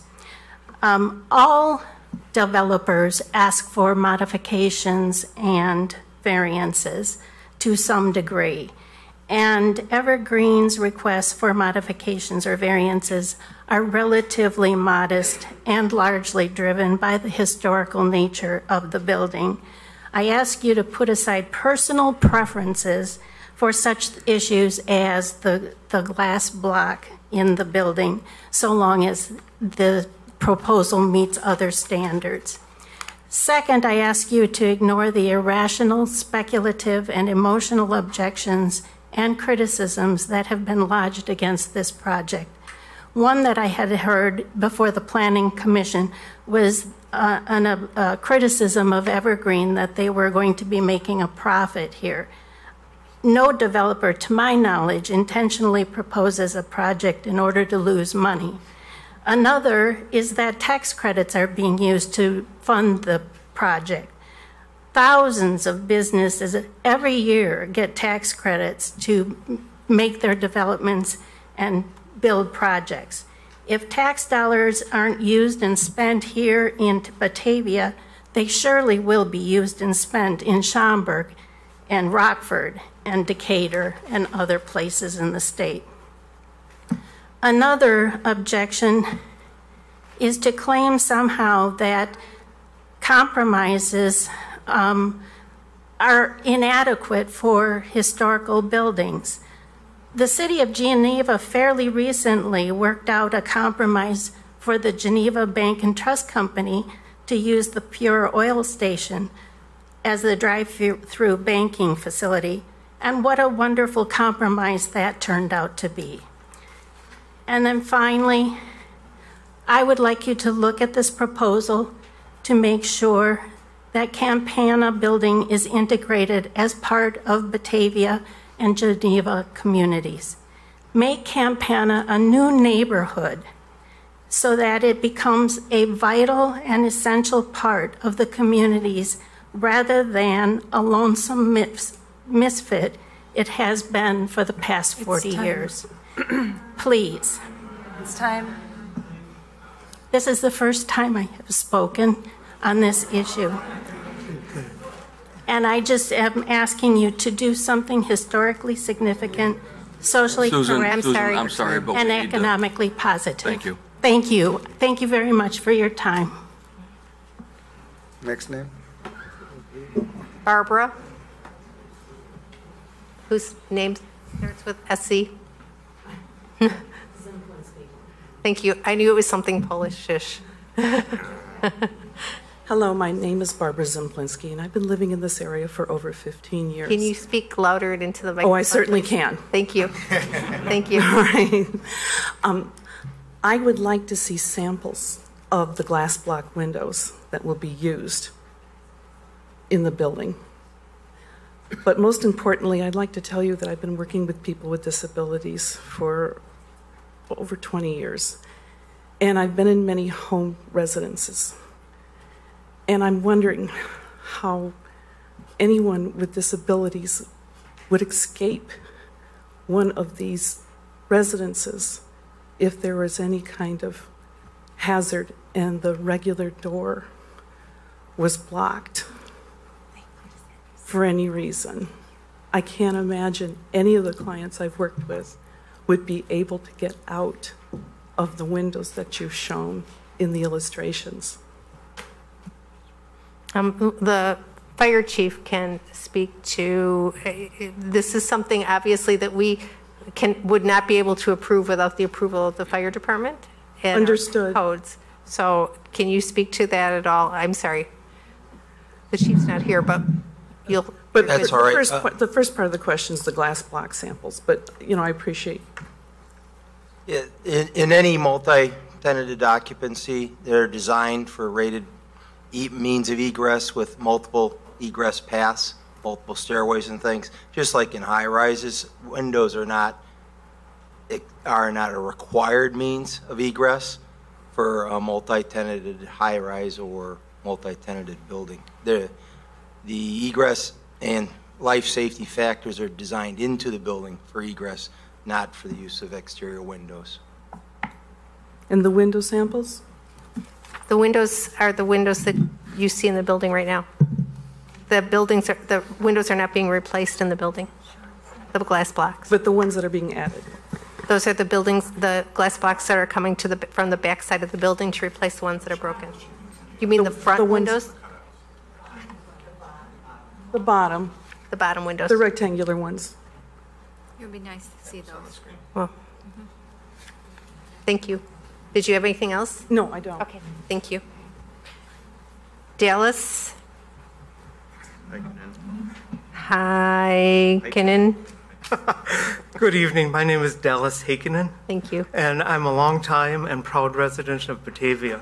I am also a leader with and representing Fox River Valley Initiative.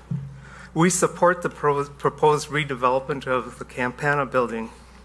It increases the needed affordable housing in this area by 64 units.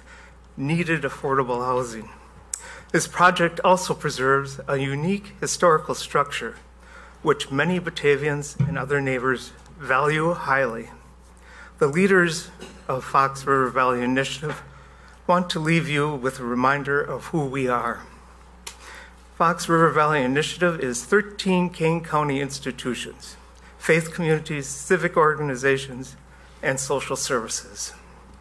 We represent close to 35,000 residents, voting citizens up and down the River Valley. We are also a growing organization. We add 1 or 2 new members a year. Fox River Valley Initiative leaders and members are here, and we're not going anywhere. We will be here to support this mixed income housing, and we'll be here to monitor its services to make sure that they do the right thing. We will also work with our allies, and we will also work with those who have current concerns. Thank you. Thank you. Next speaker is Peter Olson, please, and then followed by Tom Simonian.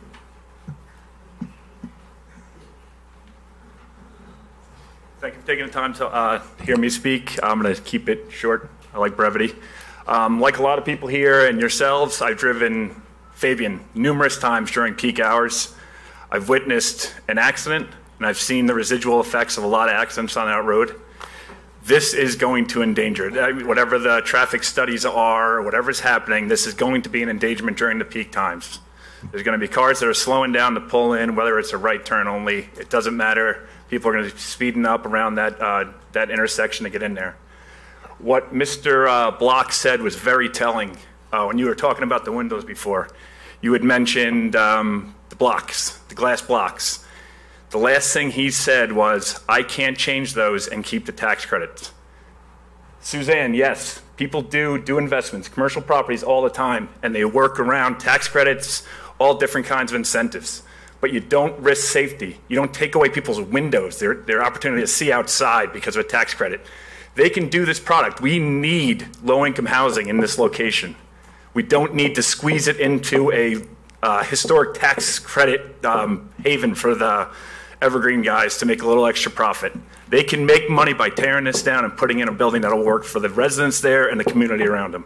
That's all I got. Thank you. Tom Simonian, followed by Christine Bordage.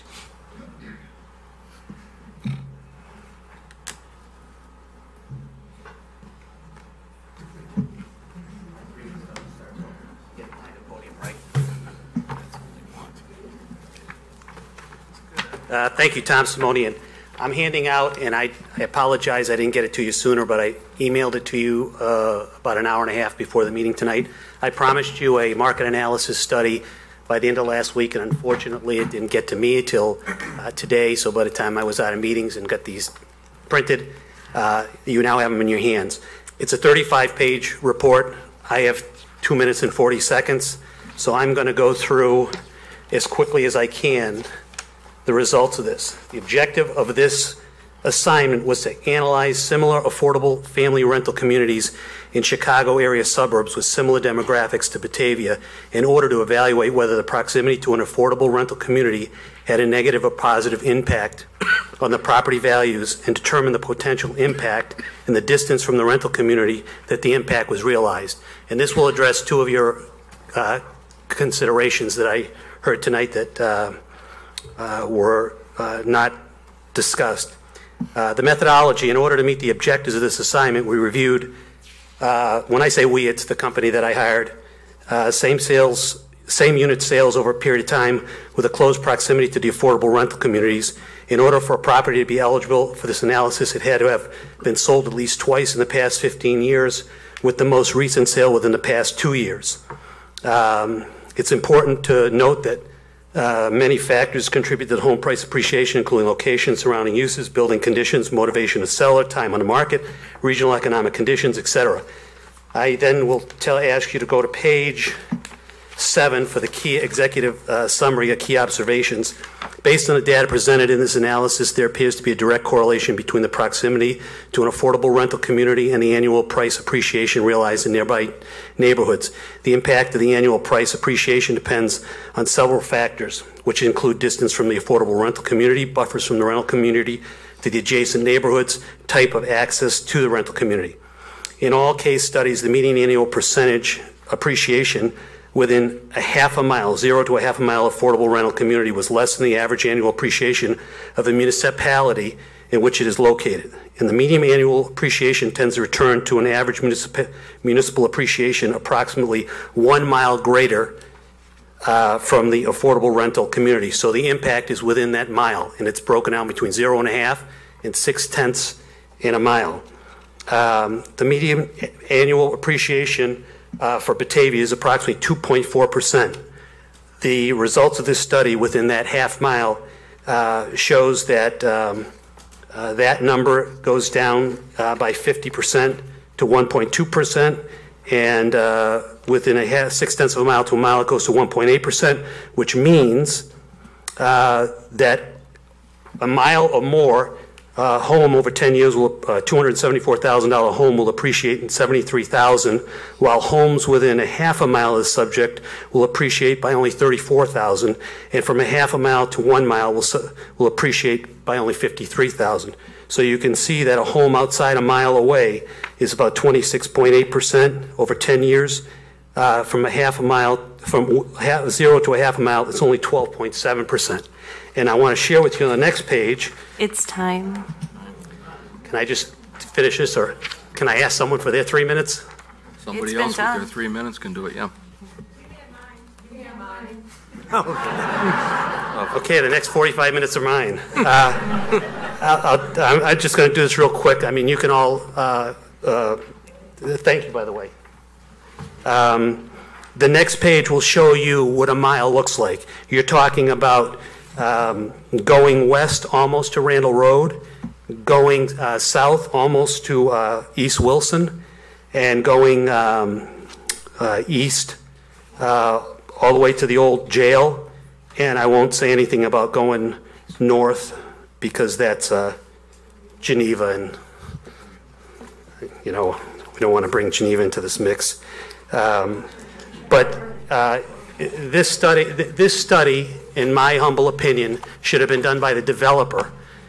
And there is a reason why the developer didn't do this study and submit it. And it's two of the conditions that staff is supposed to consider when making a recommendation, and that is the impact on the local housing market. And there's a reason the developer didn't do it, because he knows full well, matter of fact, one of the properties that are reviewed in here is an evergreen property.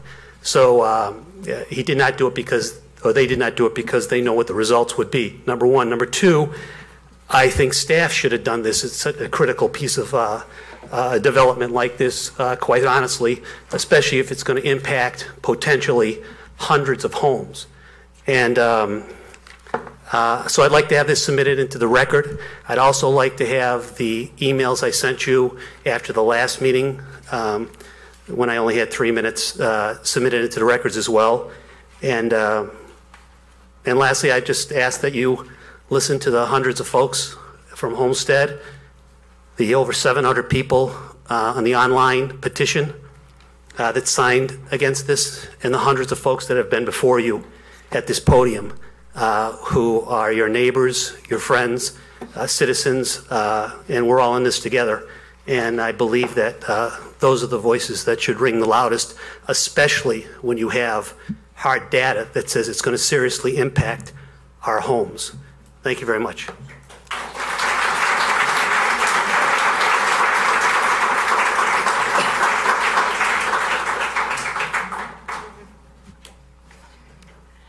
Christine? Okay, thank you. Sandy Ellis? Okay. John Kiefer. And if I mispronounce your name, I apologize. And then Bob McQuillan follows. Thank you, members of the City Council. I'm Dr. John Kiefer. I've been practicing cardiology in this area for the last 40 years. I live in Geneva, 210 South Bennett Street. And I'd just like to make a comment that earlier in my life, my wife, who was pregnant at the time, did have to escape a burning apartment through a window because the window opened. Now, maybe she had some other options, but she went through the window. It worked. My daughter's sitting back there with her. So having a window that opened was successful for her. And these windows on the lower part don't open, except maybe a few inches. I like to say in my medical practice, I spend a lot of time advising my patients to exercise, which usually involves walking. But I always ask them if they have sidewalks where they live. If they don't have sidewalks, I tell them to join a health club. It just doesn't mix to have people walking on the roads. And Evergreen's proposing putting 80 apartments in the Campana building, which could mean 300 or 400 people. So I think they should be made to put sidewalks in, not only from the front door through that so-called racetrack to Batavia Avenue, but also along Fabian and connect it to the sidewalks in Allendale. There are sidewalks in there. If they're not able to connect to Allendale, they can go north on Batavia Avenue and connect it to Fargo, because there's going to be kids there that needs to walk to school. I think the developer needs to ensure there are sidewalks there where people can get to school, not bus rides. And I'd also like to say that last month the committee heard in this room that the FCC had stated that radiation from cell phone towers was safe. Well, they made this statement in 1996 and they haven't updated it. Since then, there's been a lot of observational studies about cell phones, the radiation from cell phones and the antennas causing brain tumors. The FDA took it seriously enough that they directed the National Toxicology Program to do an experiment on animals where they radiated them 9 hours a day throughout the animal's life with the same radio frequency radiation that a cell tower would use. And it was positive for the animals developing brain tumors and heart tumors. Now, this was published in the Scientific American in May of 2016, if anybody wants to look it up. Also, the developer had an expert speak here at the Plan Commission who asserted that radiation from cell phone towers is safe, the reasoning being we all have a cell phone in our pocket. Well, 50 years ago, we'd all have cigarettes in our pockets. It took 40 years to prove that cigarettes cause cancer, and I think the effect of radiation from cell towers is uncertain. It's time. Does anybody else want to give the doctor their 3 minutes? Doctor, if you're not done.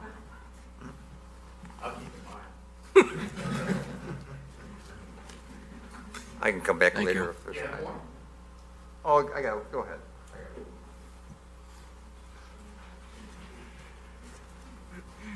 And then Mike Frost and John Franklin after Bob McQuillan. Good evening. My name is Bob McQuillan. My wife and I have resided in the Fox Valley for 22 years, and we currently live in Batavia. I believe the financial costs in servicing this proposed Campana building will result in an increase in property taxes for all current homeowners. No one has been able to say why this is a good deal for homeowners in Geneva or Batavia.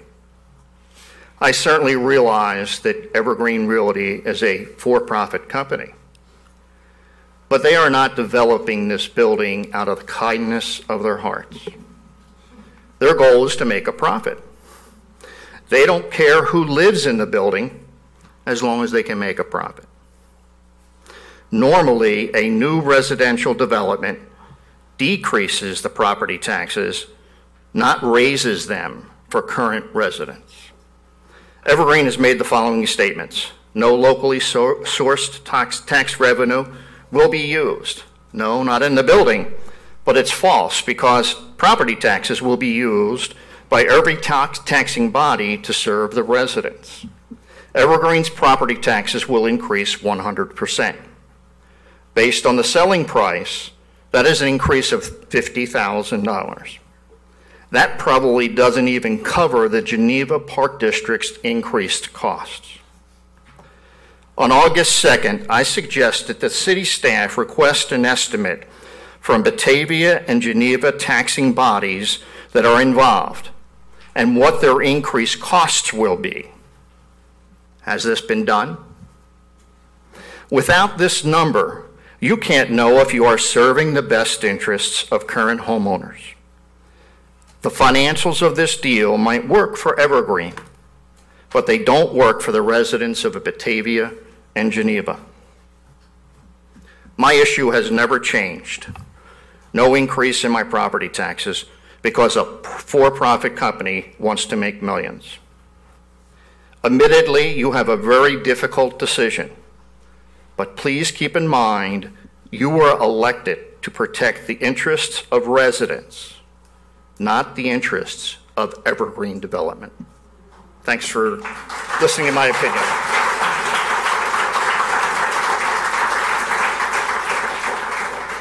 Mike Frost, then Jack Franklin, then Barry, and I'm sorry, Barry, I can't read your last name. Thank you. Mike Frost. I live on Allen Drive. As we heard at the last committee of the whole meeting, more than one committee member expressed support for this project because, and I'll quote one member, a personal belief to help the less fortunate. This runs counter to a statement made just minutes ago that decisions made by this committee are based on research and information and not emotion or personal motives.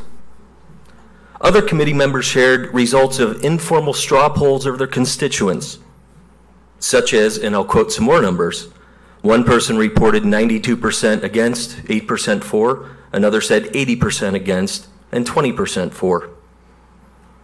These types of statements demonstrate very different interpretations of governance and public service. Those who seek to serve their constituents versus those who seek office to serve a personal agenda. This is not a constitutional project or debate. Those who are advancing a personal agenda, just want to remind you that the public that this project supposedly serves is made up of all of us. We are all part of that public. I hope that the foundational principles of our democracy and public service are honored in your decision. This debate has somehow been framed as somehow people who are opposed to the project are against diversity or against helping those in need.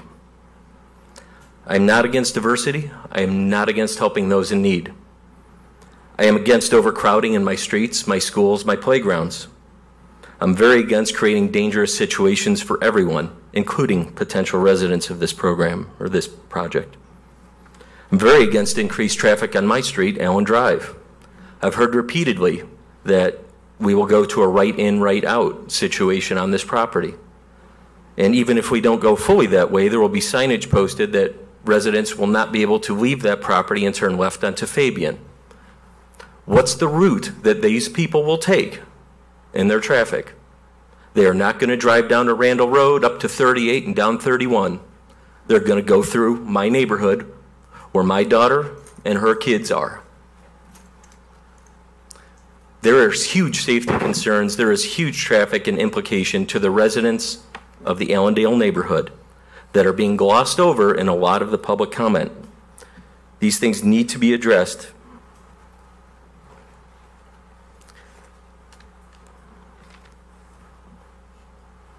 The last thing I'm against, quite simply, potential negative impacts for myself, my family, my community, for the profit of Evergreen, for the owners of a building that, while interesting, personally has no meaning for me.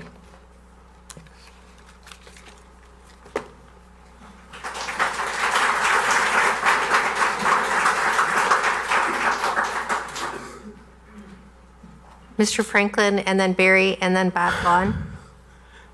Thank you for hearing us. I'm interested in the livability, the quality of life that the residents of these apartments will have. I want it to be healthy, but when I look at the prints, the drawings, and I look at Campana, I believe the apartments will be below normal standards and the livability will be of low quality. The glass block plays a key role in livability because it covers 2/3 of the end of these apartments. The glass block, with its low insulating capability, provides a situation that thermally is not particularly good for the residents of the apartments. I think if I were to draw a simile here, I would say it's almost like having a large open window year-round, but without the air circulation. You can expect the apartments to be extremely cold in the winter. You can expect ice to form on the glass due to the humidity that is present in the apartments due to the normal acts of living, such as showering, cooking, that sort of thing. In the summertime, you can expect the apartments to be extremely hot, not quite like being in a solar oven, but when you wake up in the morning with the sun from the east, on bright summer days, it's going to heat up a lot. In both winter and summer, these apartments are going to be drafty. And I don't believe upsizing the air conditioning and heating systems will solve these problems unless they run continuously and circulate air. The windows on the first 4 apartments, the ones that open, are kind of worthless. They don't provide particularly good way to leave the apartment in case of emergency. The skylights on the 3rd floor are poor substitute for windows.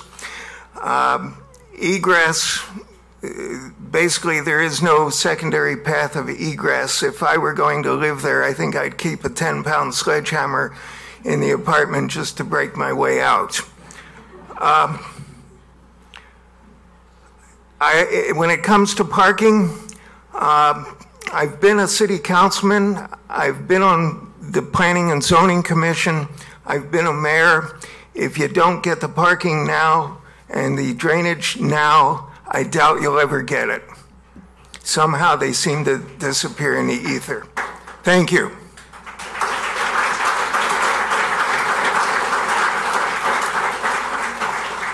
Next up is Barry, then Bob, then Guy Prisco. Hi, my name is Barry. I'm a multiple property owner in the Geneva, St. Charles area, and I've had the unique opportunity to actually try to purchase this property. I've seen the rent rolls. It's making money, not a lot, but it's making money. I hear that it's not structurally sound. I tried to buy it to put a data center in it. I needed 1,000 pounds per square foot. Would have been fine, and my computers don't care about glass block. So when I look at when I hear some of these things that are going on, it's a little frustrating because what's happening is you're having a vote on somebody in Geneva that doesn't have any repercussion. So we're looking at adding taxes to Geneva. We're looking at bringing students into the Geneva School District. I think your numbers are way undervalued on how many students are going to be coming in Geneva School District. You're going to be impacting our taxes on our park district. And we don't have a vote. So if I were to ask you, if I had 20 acres in North Aurora right now on the east side, and I wanted to build a 300-person apartment complex, but I wanted it would have to impact Batavia schools, but you didn't have a vote, how would you put yourself in our position right now? And that's really the problem from a Geneva standpoint. You're doing something that affects us. We don't have a vote. So please, take that into consideration. It's a bad situation for us. The other thing I hear about glass block, you're putting these people in a glass cage. It's effectively it. These people aren't paying fair market value for it. They're not going to treat it like it's their own. What are they going to do when they put bricks or bats through these glass blocks and you don't have any more? This is a real problem. And if you go to some of these other properties that these people have done, similar properties, you're going to see the same thing has occurred. They're not treating it like their own. Did an event last week with DeKalb County Charity Organization for a very similar property in DeKalb County. Some of you may know about that property. Right now, the crime rate is over the top. Sheriff's police can't deal with it. So they now set up a charity organization to take those underprivileged kids and try to teach them about the outside world. They can't fund it. They didn't have enough people showing up to the event. So this is going to be the same problem here. You really, please, take into consideration what Geneva is, because again, North Aurora could do something like this to you guys, and you'd have no vote. You could be in the same room we are right now, and there's nothing you can do about it. Thank you.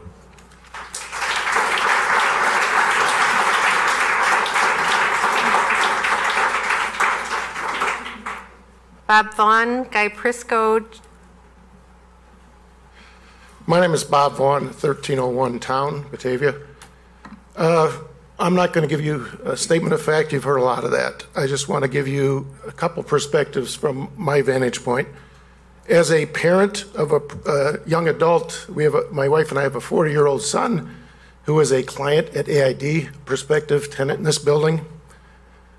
And I would like you just to consider what we could potentially be doing for the weakest of our society.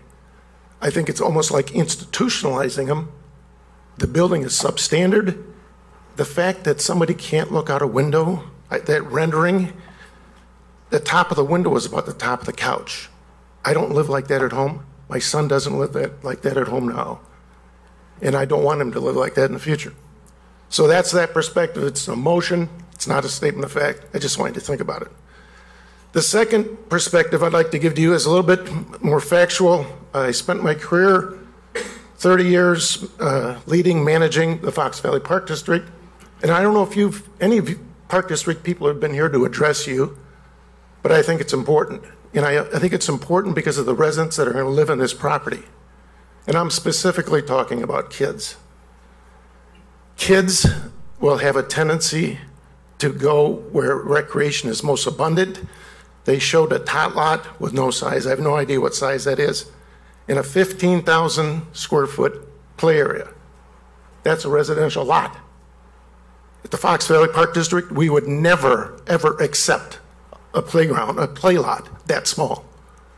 It is ridiculously small. So what I think is going to happen, and it's been my experience, the kids are going to see Fabian Forest Preserve, and that's going to be very attractive to them, and it well should be. They can get on the Fox Fir Trail, ride up and down the bike trail, very attractive once again. The problem is we've got a major pedestrian barrier, and that is Batavia Avenue. Now, we had those in Aurora all over, Galena Boulevard, Eola Road, Farnsworth Avenue. I can number of them, all of them, which when they were developed, we had the developer put in pedestrian access, grade separation, so that the kids did not have to fight with the traffic. It's real simple. Put up a bridge. And I invite you to come down. I can show you several pedestrian bridges. You've got one right over Kirk Road. They're very usable, user-friendly, and in the future, you're going to be very thankful you did that, because the people on the west side of Batavia Avenue are going to want to get the Fabian Forest Preserve and the Fox River Trail. That's all I have. Thanks. Thank you. Guy Prisco. Guy Prisco, followed by Joe Kiefer, and then Emily Erickson.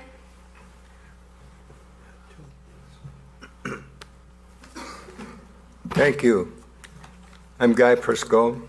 My wife and I reside at the Homestead. And I would like to point out tonight that we have several members of the Homestead here tonight, even though it's very difficult for them to get out for late meetings.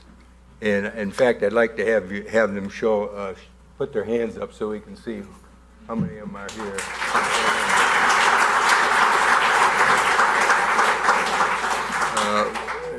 One of the members of our group is the president of the resident council at the Homestead, and he's very concerned about the project, as all of us are.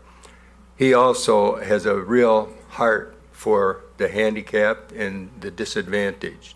He has a son in California who is such a person. So the Homestead does not look at this lightly and for ourselves. Now, we've been collecting petitions at the Homestead since we started the public hearings, and I have some additional ones with us tonight, and I'm going to read a letter that I'm sending with the petitions to you, and so you get an idea where we're coming from and how involved we are. And so I'm saying in the letter, please find with this letter additional petitions signed by 30 more residents of the Homestead asking you to reject the proposed Campana project. Together with the 168 signatures submitted at previous meetings, the total signatures now are 198, and I guarantee you by noon tomorrow it'll be over 200. And that represents over 2/3 of the number of independent living residents we have at the Homestead, which is around 300. I would explain that obtaining signatures on petitions at Homestead is a slow process because we do not do door-to-door solicitation for anything at Homestead. Almost all of our residents require detailed information before they sign anything. They're very skeptical about signing things. Therefore, we depend on group meetings and discussion normally each month on every floor of our residential buildings, and also at large gatherings and presentations in our auditorium to inform residents. We actually had a presentation in our auditorium for all the residents and displayed all of the plans and that were available on the internet.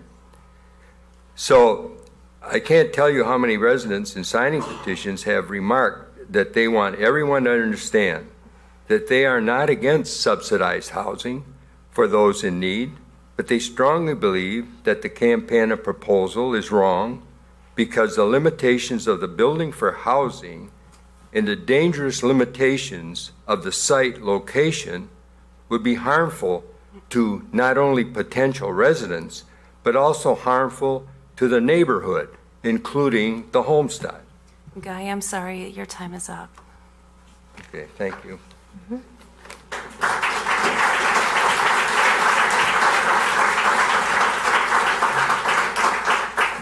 We have time for 2 more speakers. So Joe Kiefer and Emily Erickson, and then we'll be done with public comment for this evening. Good evening. Joe Kiefer, 1740 Pheasant Run Place, Geneva. Thanks for having me back. I want to talk one thing real fast. Mr. Block discussed certain entities that had not provided feedback yet, but he missed a key one. Actually 2, actually 3, and that is Kane County and their environmental assessment, still not done. HUD and their overall review of this project, still not done. Finally, IDA, the issuing entity of the bulk of his funding, I'd say. He can correct me on that. None of those have rendered their thoughts and final position on this project. And I'll suggest what you should do with that in just a little bit. But that was key. That was not discussed. Still not done. What I'm going to talk about, I'm just going to touch on briefly, and then I have a handout for you guys, although I stupidly only have 15. I'm sorry. So that was meant for the alderman and the mayor. So I'll pass all those out. If you could just ensure that it gets to where that needs to be. And if possible, post that online. Otherwise, I can just email it back out to you. All right, so with respect to Evergreen's application in July of 2016, they've got 2 sources of funding, historic tax credits and low-income housing tax credits. The bulk of this handout has to do with the interplay of those 2 over the course of the time frame of their entire application and how those 2 interplay. In short, in July of 2016, they represented to their historic tax credit investor that they're going to spend $20 million, roughly. At the same time, they represented to IDA that it's going to cost $14 million to rehab this place. Maybe there's an explanation, but I'm not going to wait for Mr. Block to tell me. I'm just going to get those answers myself. And so earlier today, I sent a detailed email to IDA asking those key questions, and you can read all about it right here. So what do you do about that? You're not IDA. You're the city of Batavia. So what do you do? And I submit to you that you simply do nothing. Why? IDA has not approved their application. It's neither approved nor denied for the 80 units that they're proposing. So what if I came to you and said, I want to put in a 30,000 seat baseball stadium because I'm a baseball guy? Very quickly, you would simply ask, do you have the money for that? And you'd quickly find out that I don't. And I would be thrown out on my ear. I'm out of time. Is there somebody who'd like to provide a little bit of their... All right. I'll continue and wrap up. The short of it is, if you don't know how much money Evergreen has, how do you know what they're actually going to do? They asked for $3.6 million. It's right here. What if they get 3? What happens to that tot lot? What if they get 2? What if they're told that they can't put in 80, that they have to do the 64 that they originally applied for? Does that leave them with more money? Mr. Lalonde in the Plan Commission simply asked, hey, can you put a fence around the property? You got a ravine on the north. You got 2 busy streets on the east and south. Can you put in a fence? And his response was, we just can't do that. Well, maybe he'll be able to do that once he finds out how much money he has. So you guys discussing these key issues, I would strongly submit to you that you should wait until he knows how much money he's got.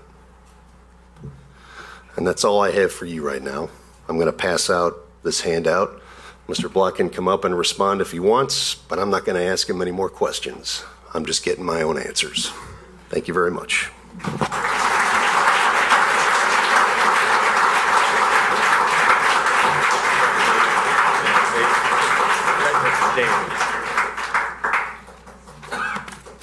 Is that it?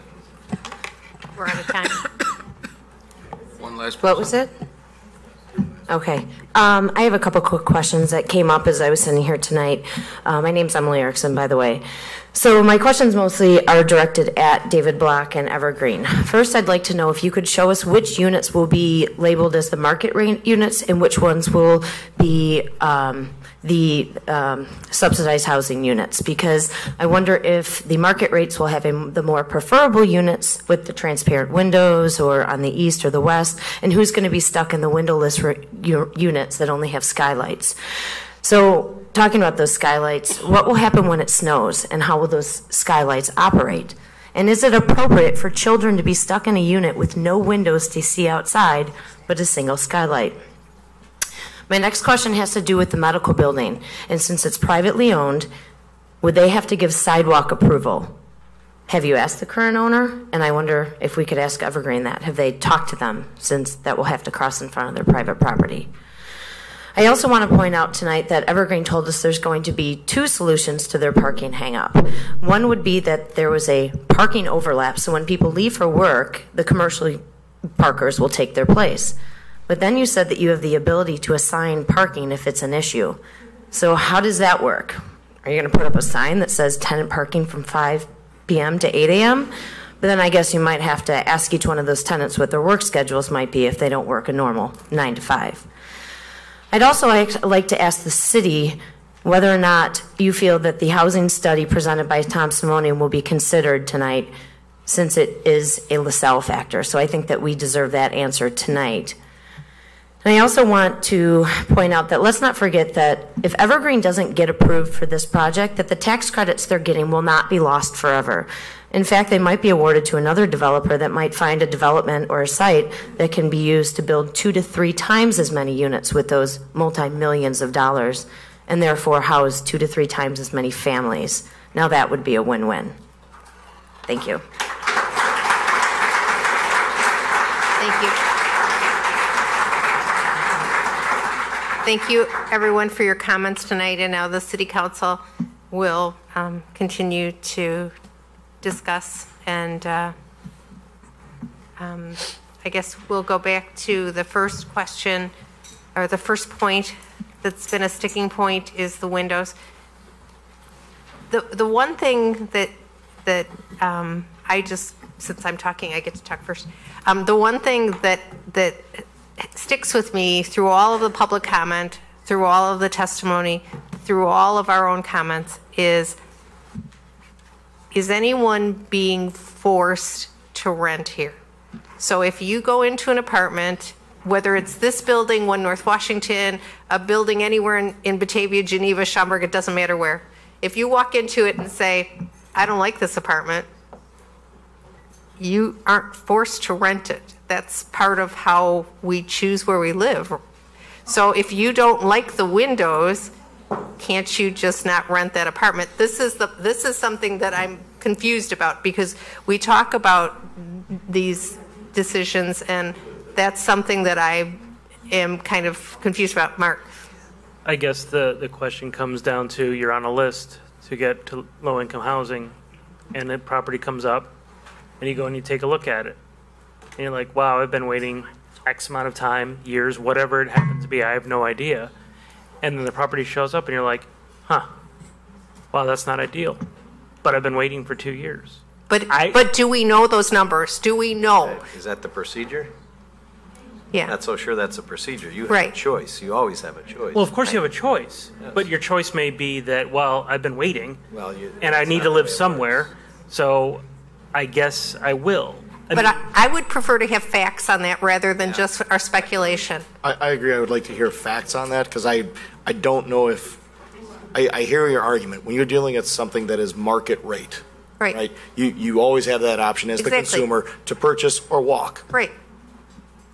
I agree that's a valid question, though. Does that same logic apply here with these units? I would like fact versus opinion. I would like the question, yeah. And that is something that I think that we need to hear what that process is, because that does make a decision as to whether or how that will impact people who could potentially live in the part of the building that is subsidized. Mr. Black, could you answer that?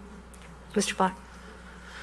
So if I understand the question correctly, you're asking about what the process is for tenants applying for units in this building? Is that the question, or did I misunderstand? If you could walk us through, based on your knowledge, okay, so I am applying to live in the building, someone who has subsidized housing in this unit. How does the process work? Okay, so there are, first of all, let me address an issue that was raised by one of the last speakers, and Alderman Millay hinted at that, which is the separation, if you want, between the market rate units and the affordable units. Fair housing generally prohibits us from allocating the units in such a way that the so-called lower quality units, if you want to call it that, depending on windows and views and things like that, are exclusively dedicated to the affordable units. So the units will be mixed up throughout this building. So there will be a mix of market rate units that have one window condition, that have another window condition, and the affordable units will be mixed in there with it. So under fair housing, we can't simply say all the best units in this building are going to be the most expensive. It just doesn't work that way, and IDA would never allow us to do that. So there will be two separate lists of people who are interested in applying. One is the list of people who are applying for units that are not covered by a project-based voucher contract through the Aurora Housing Authority, and that is the intergovernmental agreement that, assuming we move forward with this project here, would be coming before you fairly shortly. As we've discussed in previous meetings, that would be what's called a site-based waiting list, but it would be administered first by us as the landlord. We would review and approve a set of tenants, and then we'd send them down to the Aurora Housing Authority to review and approve them as well. Once they're approved by the Aurora Housing Authority, then they are approved to live in the building, and they would be put into the units that have a project-based voucher, which means that they pay 30% of their income, whatever that income is. So if they have monthly income of $1,000 a month, they'll pay $300 a month in rent. Excuse me for a second, can I interrupt? I want to say it was last meeting or the meeting before, you talked about marketing within the Tri-Cities and how you felt that that list could be probably filled by people with need within these communities. Is that what you're referring to when you talk about the list that would eventually go to Aurora for the voucher program? So there is the list, there is the marketing, and then there is what we heard of for preference. And the preference is actually a set of standards that we would apply. So if you have two applicants for units in a building, one is from Batavia, Geneva, St. Charles, if that is the geographic preference we've established, and somebody else is from West Chicago. And they are otherwise identically situated, so same family size. They're applying for the same unit, for a two-bedroom unit. The one from Batavia, Geneva, or St. Charles would get preference over the person from West Chicago. That's how that would work. Then we would have a separate list for the market rate units and the tax credit units, the affordable units. And those don't need to go to the Aurora Housing Authority. We have our own review criteria for those. It's criminal background check. Typically, we go back about 10 years. It's previous landlord references, ability to a credit score, its ability to get utilities in your own name. And so there is a review process. So both of those lists would be run in tandem, but essentially all of the, to the question, I think, again, nobody is being forced to live here. Nobody is being offered a unit from the Aurora Housing Authority saying, well, I don't, I need a place to live. I don't really have a choice. And so, all right, fine, I'll go live in a unit in Campana. These are all people who come to this building who want to live in this building. Nobody is directing people to this building who are not otherwise interested in living here.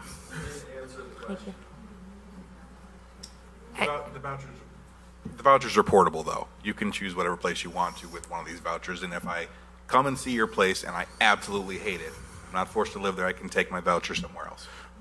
There are portable vouchers, but the vouchers that are associated with this building are confined to this building.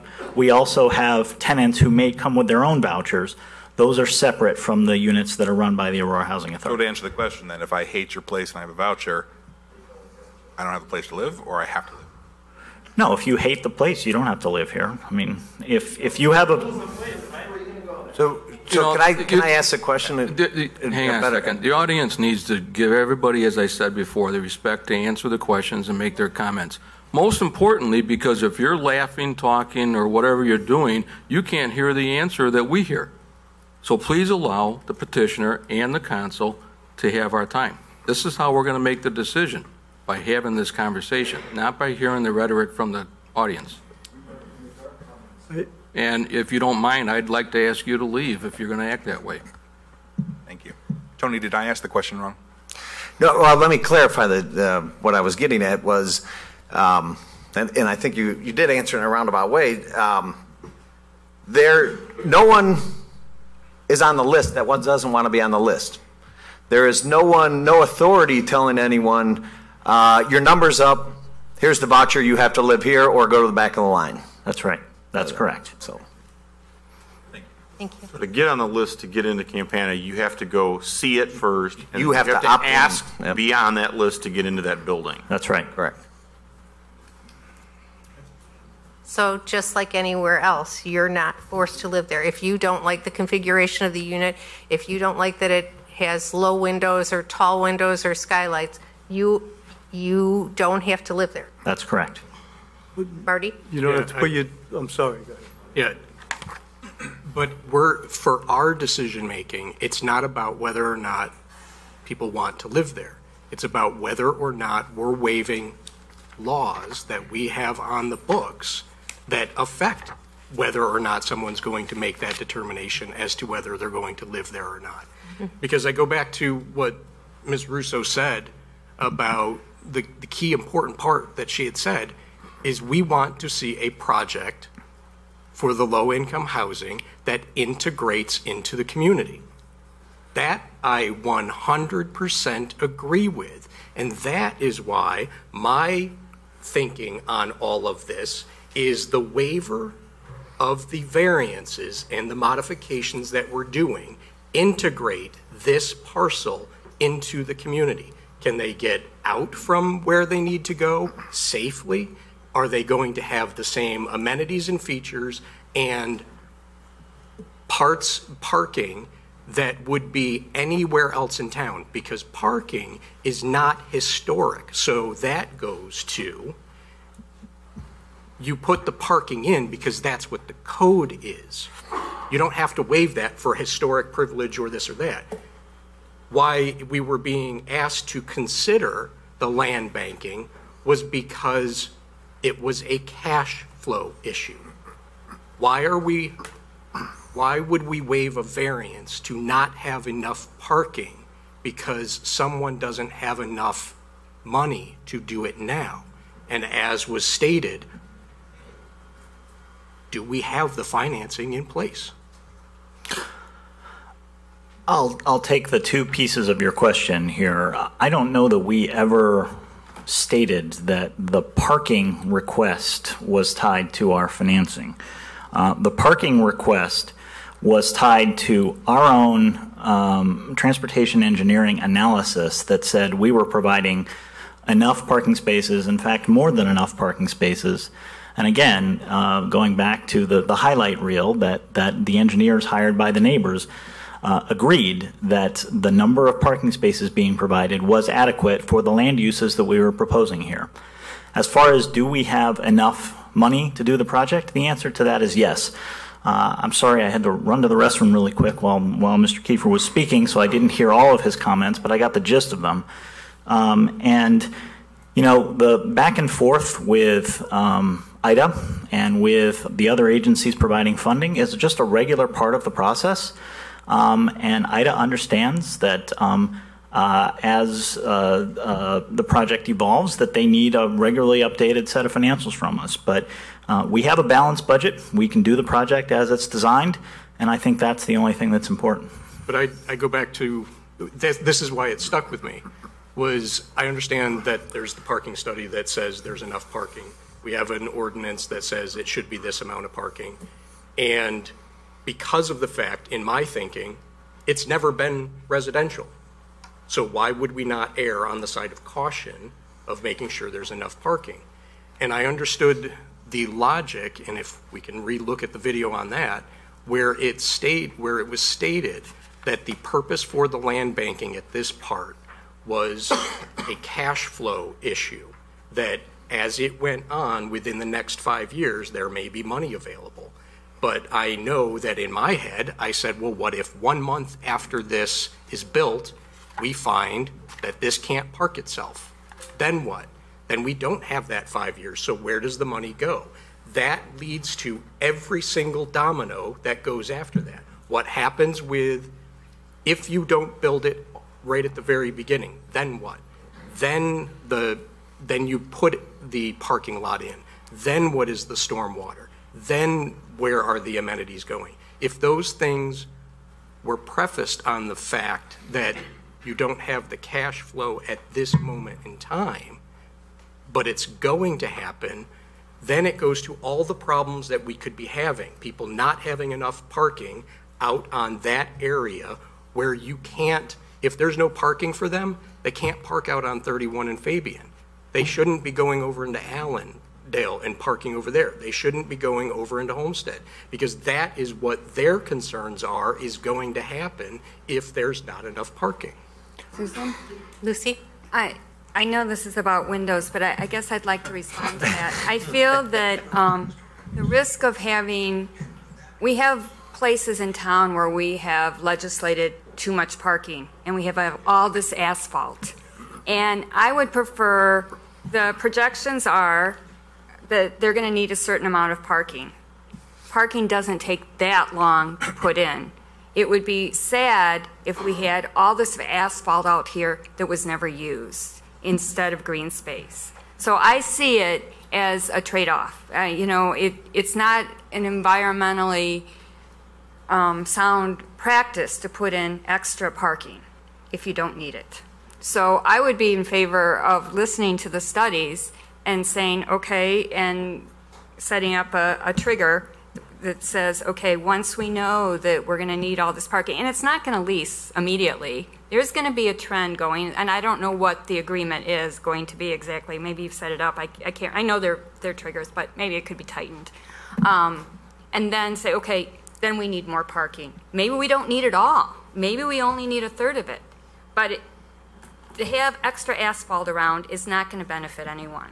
So that would be my opinion. And on that, I 100% agree with you. Like I was saying with Dan last week or 2 weeks ago when we were discussing it. If we have too much parcels that are paved over, that's a huge deal. But when you have too few parcels out on Randall, and the issue is, well, that's commercial. I'm going to just have to come back later to park. We are talking about a residential unit that is on a major intersection where the land is limited. It's much different, because the comparisons have been made. Well, what about the variances for 1 North Washington? To that, there is additional parking within 2-3 blocks that is probably the same walking distance that you would have to go to on the furthest part of this property. So in those calculations, it is smarter to maximize not putting additional paving, because there is the ability to park.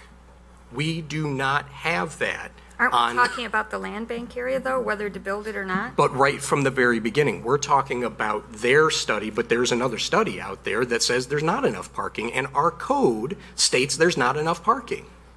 So when we're talking about the land bank, I don't know if our codes, I mean, and we went through this. That's with why 1 it's a North- variance. 1 North Washington. We went through the same thing. Are our codes up to date with current car usage? I don't know. But anyway, I would hate to have too much asphalt out there.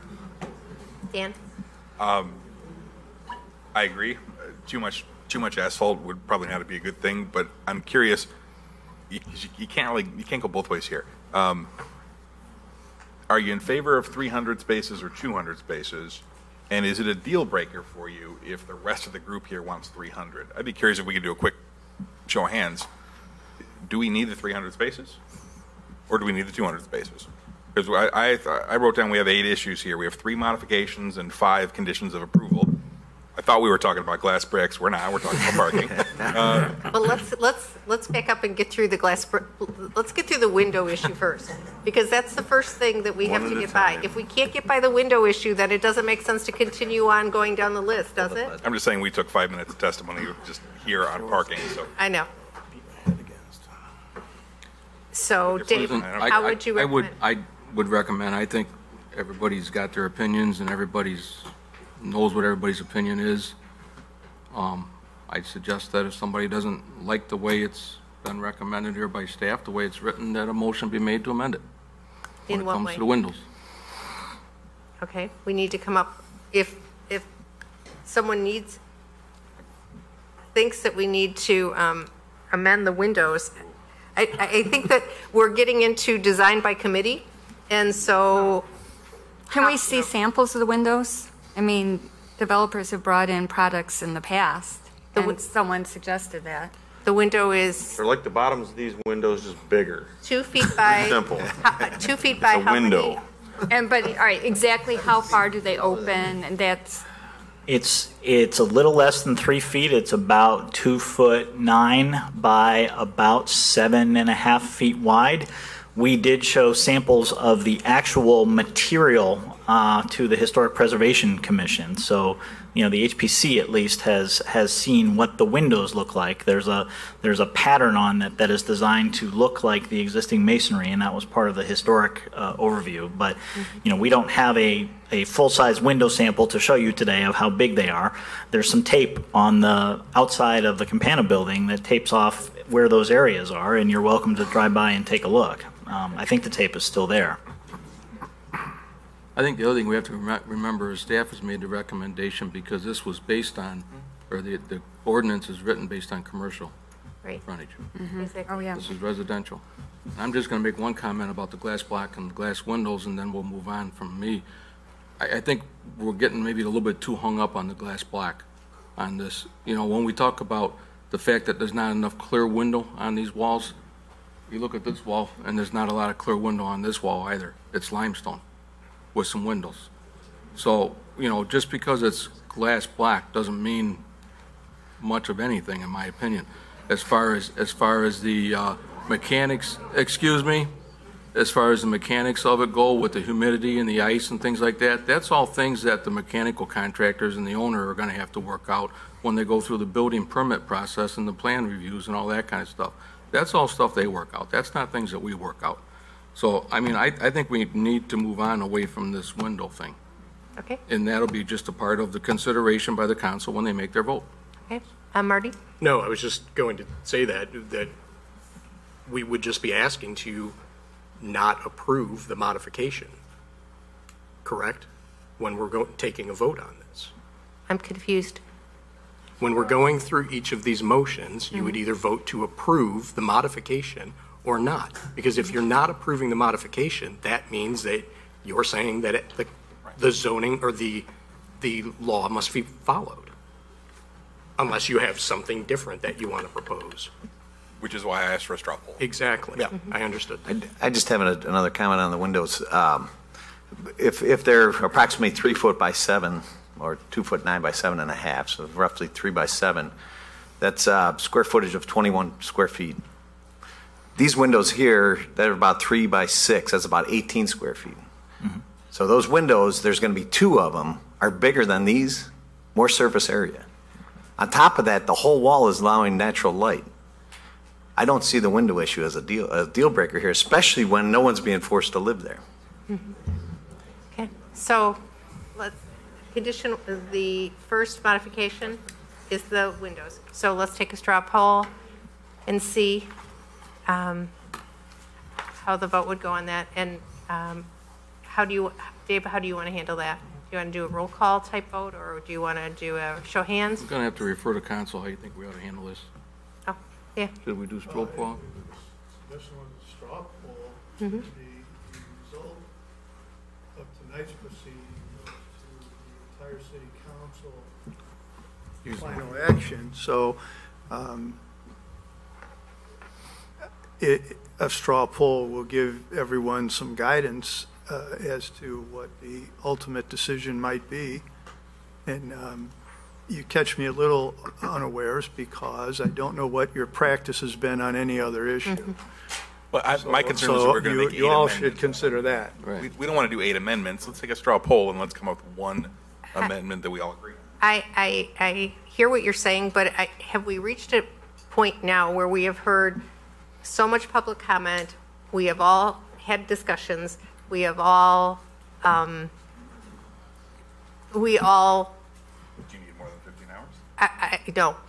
And, to Nick's point last week, Nick was ready to call the vote on this last week, and we now have had another several hours of this. Are we ready to vote on this project, or is there something substantial here that we could straw poll and then straw poll again and then straw poll again? I don't know what the right procedure is here to move this along. Marty? If you, as a matter of procedure, would go through the modifications, take a straw poll for each of those, figure out which of those are staying and which are not, then any that remain would be the final ordinance, and that is what you would take a vote on. So if one was, the straw poll is yes, that stays. 2, yes. 3, no. Then that gets pulled, then you would take a yes or no vote on the ordinance. Someone would have to make So that's a motion to amend the Right, ordinance saying- as written. so They would that be want to following remove Robert's number rules? 3. We'd be making amendments without a Robert's Rules procedure. I thought we were following Robert's Rules. No, it's not about Robert's rules because you're not to there yet. You're crafting, it's not an official document yet according to Robert's rules because there is no motion. Right. You're deciding the language that goes in there for a final draft to make a motion and then for it to be approved. And Scott, your thoughts on this is that you're part of you have worked on drafting this ordinance and crafting it. In terms of, we can pull out the things that we don't agree with 100% and then vote on the rest of the ordinance as it stands. Or we can make modifications. and You'd have send to it make a back. modification. Someone would have to make a motion to be able to amend what's written as it is. But do we know how we want to amend it? And that's where I'm getting trip up on. We're going to do here. If we want to do it tonight, that's what we're going to do tonight.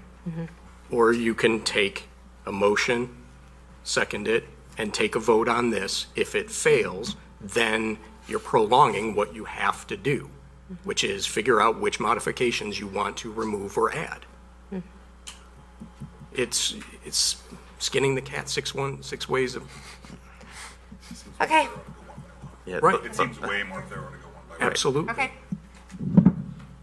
So let's go through one by one. So the modifications. The modifications or conditions of approval? Modifications. Modifications. We'll start with modifications. Why don't you want to do the last break? Come on. Okay, so the first one is zoning code table 2.4. This is the parking setback from the streets. We didn't have a problem with that. We don't have a problem with to it. discuss it. Okay. So Glassberg first, which is Number number 3. So will we leave it in this ordinance as written, or does it need to be modified? I guess we'll do a straw poll on this. As written, everyone in favor of as written?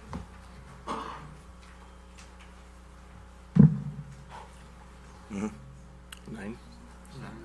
9 yes. 9 yes. And with amendment? I Raise your mean, hand. removing it. Removing it or amending it? It doesn't matter, you get the 9 yes. Yeah. already. That it would Okay, stay. so 9, okay. Okay. So that was that one. Dan, which was the next one? Parking 206. Yeah, the parking, 301.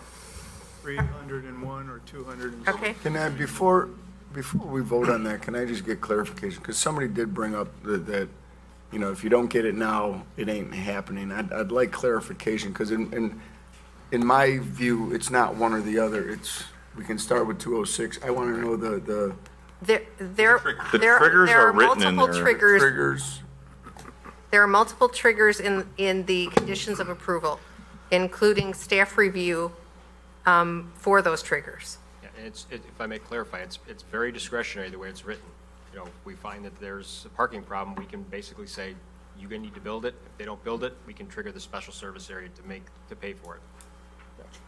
Okay. So, One other question and clarification. Mr. Black, I heard you talk about the survey that was commissioned by the neighbors citing 206 as an adequate parking amount? Yes. Okay. Was there another study that said that 206 wasn't enough? Not that I've heard. Okay. You know, again, we can go back to the 7-minute highlight reel, but that I think was the one piece of that testimony that there was clear agreement between our consultants and their consultant. Thank you. So, Our ordinance says 301, so we have to decide if we're going to go back on our own ordinance. Scott? Just a quick note on that too. The other half of that of the parking too is the stormwater detention. So if we hold in 301, that stormwater detention has to go in. now, Right. I mean, they're only 1,300 square feet or whatever it is Right. away from tripping into that as it is. right. So that's the other half of this. It's not just a matter of they can just pave more. There's a whole system that has to go in. Well, it's a trigger that will trigger both additional parking, more stormwater, and the moving of the tot lot or soccer field, and that all is written into the conditions. I'm still going to ask for a variance in 5 years when that triggers. Well, it's There'll county- be a new council here, and they'll say It's a county on mandated stormwater? stormwater. They're not going to be able to get out of that. Okay, so, I won't be here. so straw poll for, as it's written in the ordinance, Modification number 7. modification number 7, leaving it as is. 206 land bank with the option to go to 301. Right, exactly. All those who are in favor of that, please raise your hand.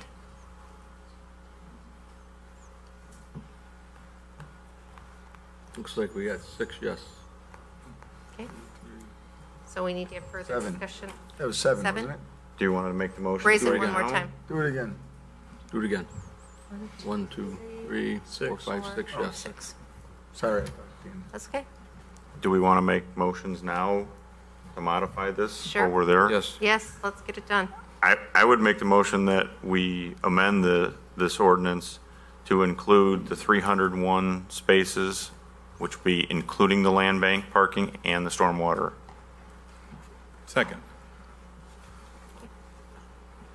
So that modification will be, Let's do a roll call. Well, yeah, can we have discussion on that? yes. Yes. So what I'm hearing you say is, because there might be a need for 300, let's put the asphalt down and let's go all the way for it. And risk harming the environment when it wouldn't be necessary to do that. No. When there's a plan that's clearly in place that says, let's start here and go incremental on what's needed and protect the environment. I have a big problem with. I've been that. here for 14 years, and I fought with churches over building sidewalks. I don't want to deal with having to come back to a developer and try to force Were them. there triggers that? Yes, there were triggers in there, and they ignored them. And it was the most disgusting emails I've ever gotten being on this council about putting in 600 feet of concrete. Well, they're So not I don't a want to be church. in this fight again. They're not a church. I understand that, but I don't want to be in a fight So we're with gonna put anyone more as a asphalt developer or down. property owner for something that we have to beg and plead for when we should have got it up front. But maybe we don't We have an need it. SSA in effect that can pay for it. I understand that. Drew? One of my concerns and one of my interest in seeing it all built up front has to do with the relocation of the tot lot. It's one of the requirements with the relocation is that it's something else that meets the approval of historic preservation. And I'd very much like to see what we're getting up front as opposed to whatever might possibly get approved at some point down the line if we have to build that. And you're the same, and then you had a question, Yeah, Scott, well, or a my comment? point is this, is I'd rather go to 301 and get, because my concern is the stormwater detention. We're 1,300 feet away, whatever it is, a deck chair off the Titanic away from needing that. And, if you're that close, you need it. And, to Alan's point, to go back and have to do this 2, 3, 5 years from now it's gonna be tough. Okay, so here's a question. Would we be open to doing the stormwater detention, but not paving those additional parking places up front? So that you've got the best of both worlds. You don't have asphalt that's not, we don't have that additional non-permeable surface, but we do have the detention in case you do have to pave. Good So, I'd be open to so that. we meet right in the middle on that and say, okay, put in the detention basin, so we're prepared if you have to put in more parking. I think by design, and you can correct me if I'm wrong, Mr. Block, but I think by design, the parking lot is over the top of the tank that they have to put in to be able to create enough space to store the water. So I don't know that we could get half of it now and it would work. I don't know if that's a possibility. Correct me if I'm wrong.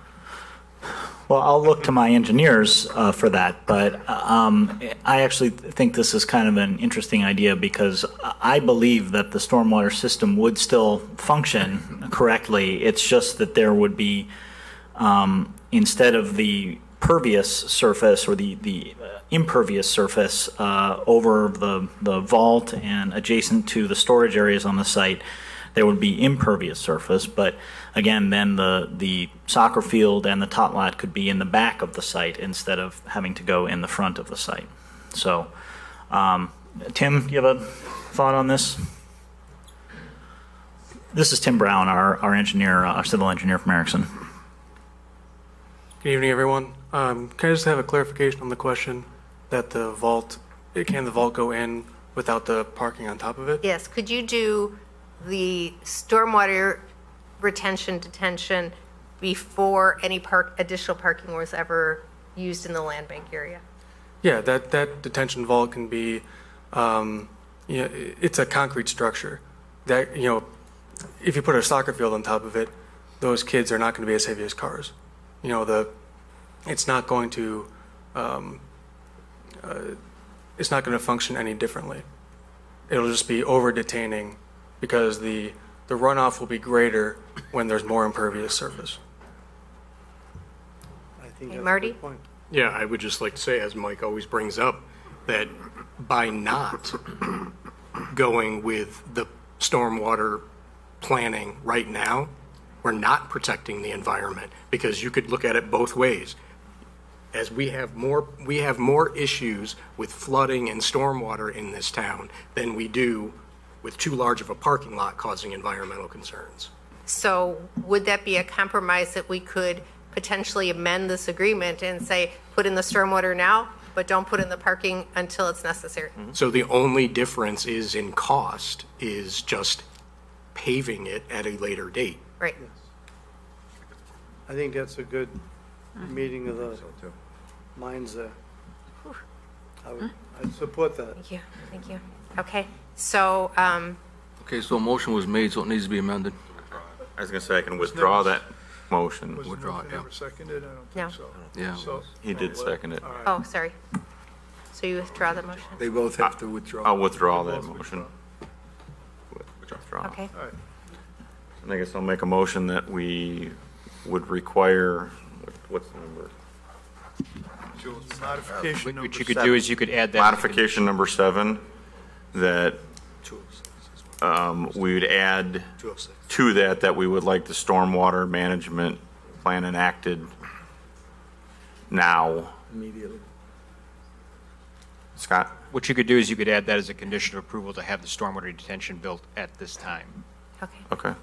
Would that be included in number 7 or just as No, another? you wouldn't have to do that. You could just So, add that as. like number 22? Okay, well then I'll make that Condition motion number that we 22. add that as a condition. That would be number 22.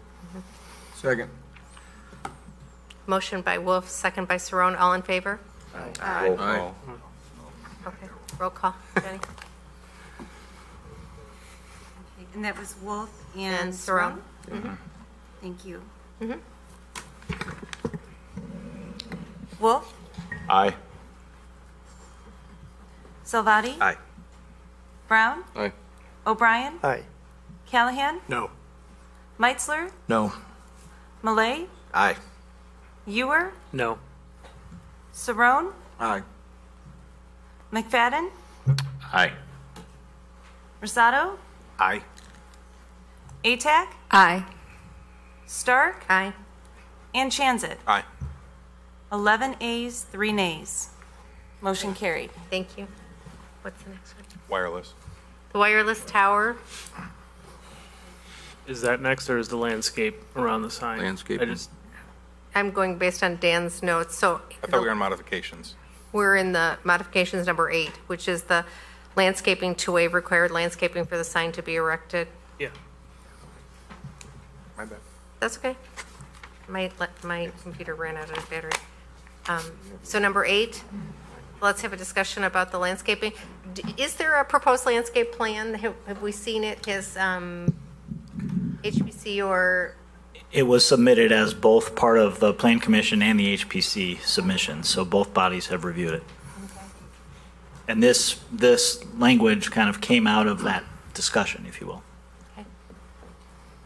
did you have any specific questions? Well, I Mark? guess I have a real problem with less than required landscaping. I mean, less than is no landscaping. It just means it could be grass, but I don't know what that means. There's nothing specific, so I haven't, and I don't recall what it looked like unless you've got that, what you were.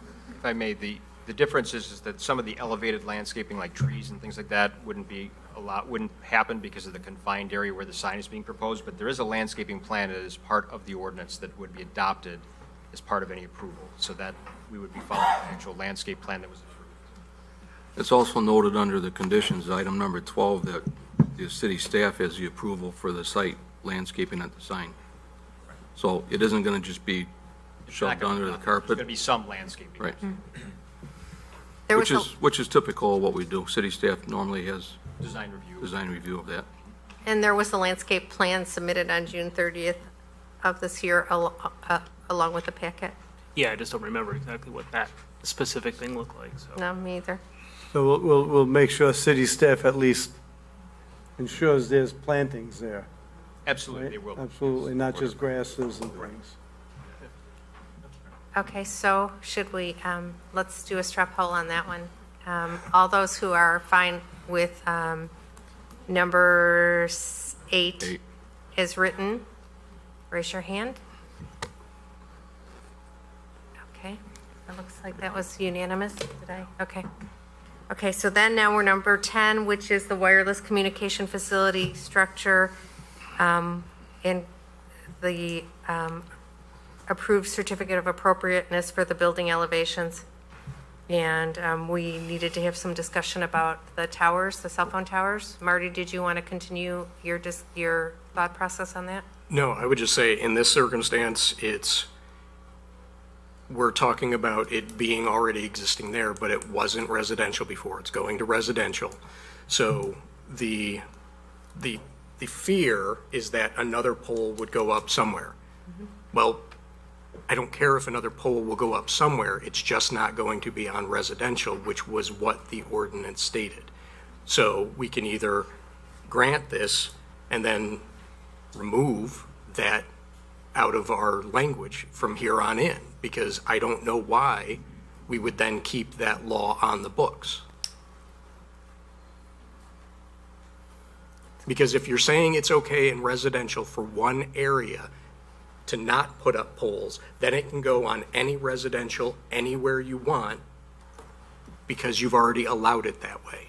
So either stick with what the ordinance is or vote to approve the modification and then let's remove the law. Scott?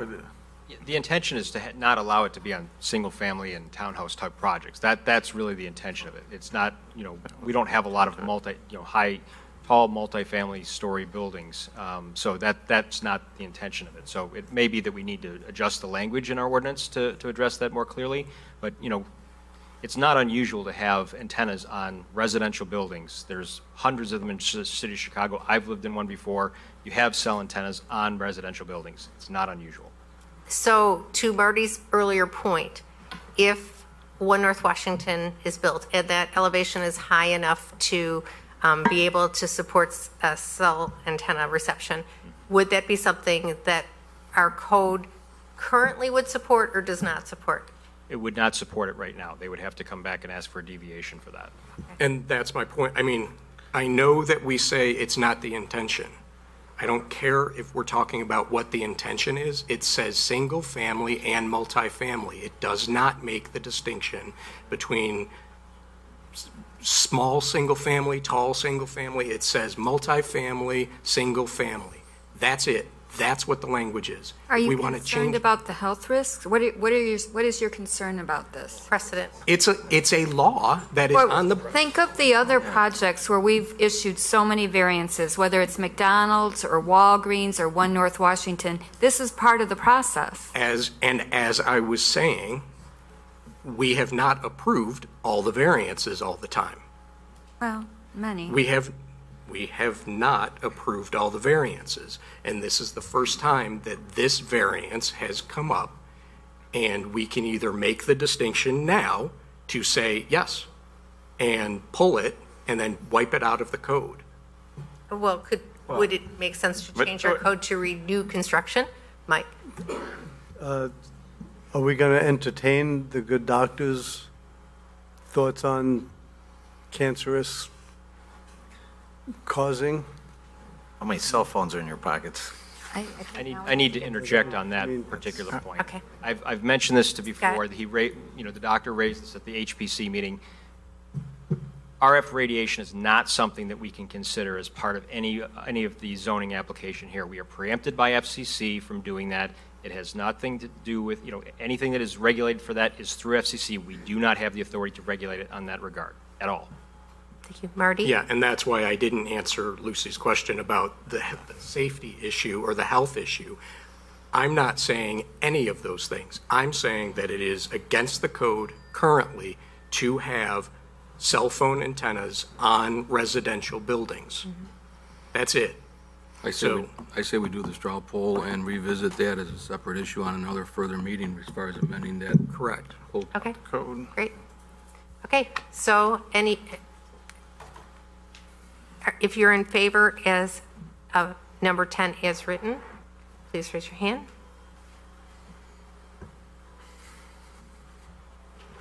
Eight. Okay. Okay.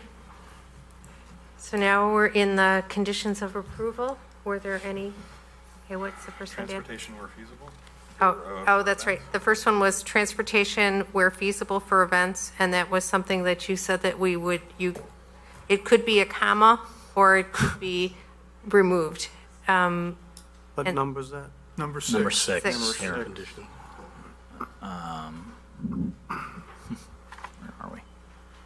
Yeah, that was my issue. I was looking Yes. for a little clarification on, is it transportation to school where feasible, transportation to special events where feasible, and what kind of qualifies as where feasible? Right, exactly.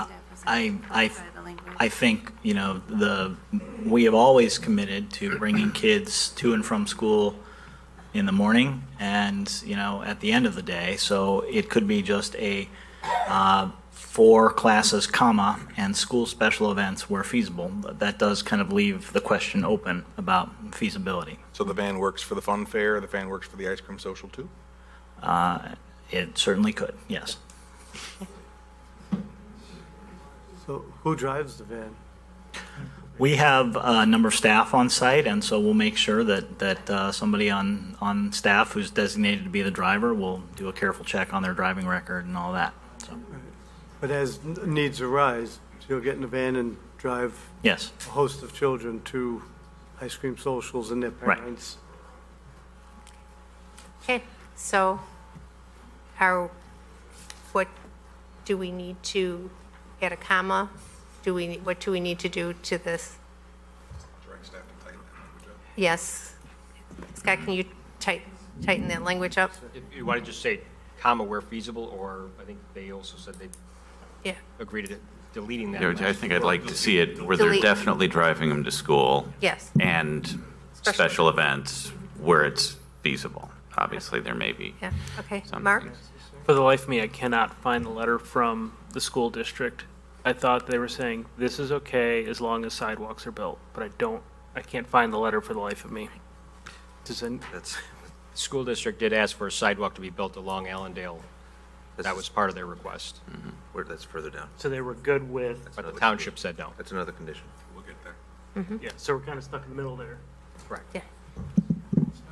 Okay, so back to this. Do we need to do a straw poll on this one? Or Where do we land on? that they're gonna- Removing the, when feasible? Right. If feasible. Period after the word events. Yeah. yes. Okay. Okay, what was the next one? Parking land bank SSA. We already We already kind of addressed that. yes. Well, you got number No, 7. 7, sidewalk on Fabian before Allen Drive. Construction of sidewalk along the Fabian Parkway frontage of subject property, subject to approval by KDOT. Oh, sorry, Scott. Yeah. I mean, I know technically they're responsible for the sidewalk up to the end of their property. I want sidewalk all the way around to connect. And I don't know how that works.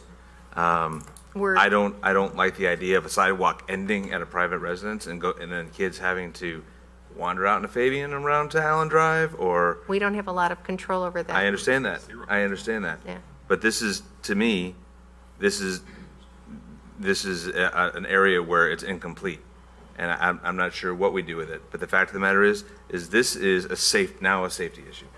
That is a very busy road, and and I know we have the van driving to school every day, but then there's little Johnny who couldn't find his shoe and needs to get to school because he missed the van, and he's got to walk up the sidewalk. And he's gonna cross Fabian and then walk all the way up to Western and then down? No. He's either gonna cut through someone's backyard or he's gonna try and walk up the sidewalk that ends at a private residence, and then he's either gonna go into a ditch and walk up to Allen Drive, or he's gonna go out into Fabian and then cut through to Allen Drive. That's a problem for me. So I have a question about that. On Fabian there on the west side of Allen Drive, is there a sidewalk there? No. Are there students that live over there? I have no clue. My guess is there probably has been over the years, and they've gotten to school. I'm not gonna. I don't know. I'm asking the question. Yeah, but the fact is, we know that there's going to be school-aged children in this building. I don't know who lives west of Allen Drive. There's going to be school-aged children in this building. They've got to get to school, and if little Johnny gets out on a Fabian and gets, run over, what happens? So, I mean, this is a legit problem. I know technically our responsibility ends at the sidewalk, but there's a ton of people here that are concerned about little Johnny. I would like to see the sidewalk go north along Route 31 also. I mean, that's another route that could be taken, and it would be nice for the Batavia and Geneva relationship to have that sidewalk extend. We've been waiting for that a long time, and I think that would be something that would be a real good, a good bridge between the two communities. We have a lot of bridges already. That would be another one, and help with the safety. That wasn't a condition. Mark? So this goes back to the letter. So Geneva School District wanted a sidewalk for number 6. So this is where the two cross. And again, this goes into where the funds for it, if those residents don't want a sidewalk, I mean, what do we do? We're stuck in the middle here, but I agree on the safety issue that this is a thing. This is a thing for me. The safety of this property is one of the things that I have an issue with. And we're not doing anything to help these residents. So they're Batavia residents going to Geneva schools. We need to work together. That's been the question all along. Why are we not listening to Geneva's concerns in this? And so there's a concern there is in safety. The other part of this too, if I can just kind of tack on to that, I mean, this property is an island. You have no sidewalk connectivity to the adjacent area. You can't, as somebody elegantly put it, cross to get over to the bike paths on the river. We would need to add a crosswalk to go south to Batavia even. It's an island. So They are giving a crosswalk to go south. I understand that as part of this proposal. That's one of the conditions that has to be added. Right now, it's an island.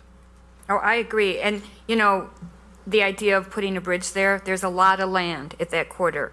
A tunnel, a bridge. I would think the homestead, the powers that be at the homestead would hope that there'd be some sort of tunnel or bridge that connects the homestead to Fabian also. I mean, the whole thing could work real nicely there with all the land that's available. My point is you need sidewalk connectivity. You need to connect this to the residential area. One way or another, these kids are not going to be bound to this area. Oh, I agree. Yep. Well, and I'm a proponent of sidewalks. I think it'd be interesting to find out what Geneva approved when they approved the development that's just north of Riverbank Laboratories, whether or not they have sidewalks that come out of there and get over to Fargo to be able to connect all the way through out to Western Avenue School or not. I don't know what Geneva approved on that. And if they did, then that's that much closer to getting to Fabian Parkway with a sidewalk. So I'd like to find out what was really approved there. We talk about islands.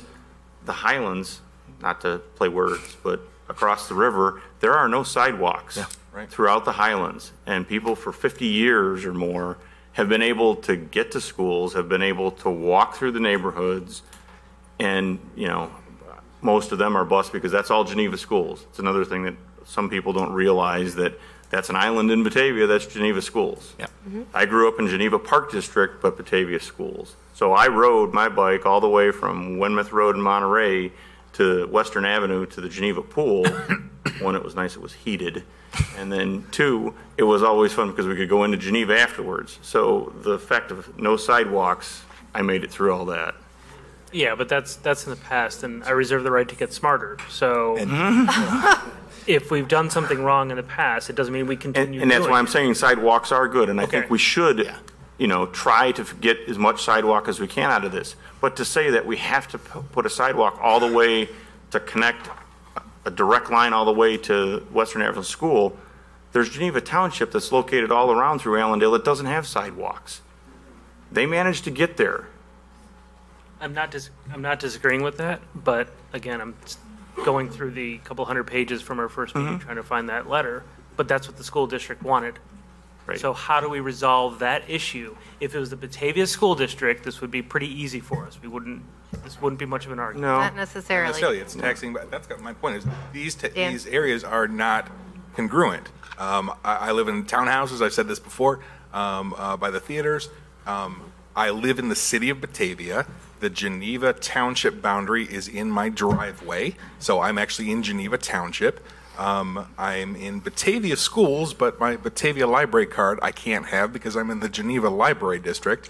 These lines move all over the place along Fabian. So either we annex the property we disconnect it from the school district and we take it in the Batavia School District. Yeah, I'd love to have that discussion. Or we go back to 1940 when the city of Geneva could not give the utilities that this property needed to support a factory, and the city of Batavia got this property. That's why this is a Batavia issue. This is not a Geneva issue. This is a Batavia address. It just so happens that it's not congruent with these taxing districts. So I asked staff, do we have any way to compel or ask or say, geez, can you guys please work with us because these are your Geneva kids in the city of Batavia that we would love to take care of. Can we please work together and work it out for these kids? Because I'm looking at this. There's right of way all over the place. So they have a choice. You either build a sidewalk or you don't. But they have the right of way. They have the authority to build these sidewalks. And using a sidewalk to block a property, that. Okay, that was a question to Scott. So Scott. Please, Scott. Yeah. Our staff position is that, we think that there's no functional issue with building a sidewalk there. Yes, there's a ditch. Things can be engineered where you can get around that and you don't have to necessarily put in a whole storm drainage system. We don't think that that's a big hurdle to cross. I think. Okay, but we can't compel Geneva to do that for us, and we certainly shouldn't make this project contingent upon our ability to flex our muscle and ask Geneva to do the right thing. Correct. We cannot force Geneva to accept putting a sidewalk in their right of way. That is correct. Geneva Township, I should say. So, Scott, what do you do? I have a problem. Here is the devil's advocate position that I normally take. So you live along Fabian Parkway and any of the other houses in Allendale, and you have children. I move. Okay, but you chose to live there, and so you live there, and so there's no bus that's going to stop at the end of your driveway and take your kids to school, whereas in this project, there will be a bus that will be taking your kids to school and extracurricular activities. So that's what I'm kind of... I don't know if that's... I think we need to move on and vote. Okay. We've got the Okay, so let's do controlling Marty. entities. Yes, the Marty. controlling entities will not allow the sidewalk to go there. Yes, So- agreed. Agreed. Marty? No, to use the analogy of the Highlands is completely different because Geneva does provide bus service to there. As does this. No. Geneva does not provide bus service to this location. For the high school and for the middle school children, they will. Not for the elementary. Correct. Right? But that's where the kids over in the Highland, you said, could take a bus to there and could get to school. They're relying on the bus to get there. I think for the elementary school children, if they do not provide van service, they would have to provide bus service because it's a high hazard travel area. Yeah, they would have to provide. The State Board of Education could compel it with certain hazards. Right. It was brought up during the public hearing on this information that the sidewalk requirement, to Scott's point, it was an issue because HUD was going to make it an issue. So do we know that that's the case? And if that's the case, that HUD would compel, then it doesn't matter if we say we really want it. If HUD says it has to go in or you don't get the financing, then it goes in or they have to. But the other part of it, why, can we do this or can't we do this? Well, we're doing a planned development overlay and we can ask for all the things that we want. To say that we can't ask for that because that wouldn't be fair. No, this is a unique, challenging spot. And if there are spots that have dangerous parts, we should be addressing it. And we should be saying, because we are allowing a planned development overlay to go in. We could add it in here that we want the money put in escrow for what it would cost to put the sidewalk at least to Allen Drive. You could do that too.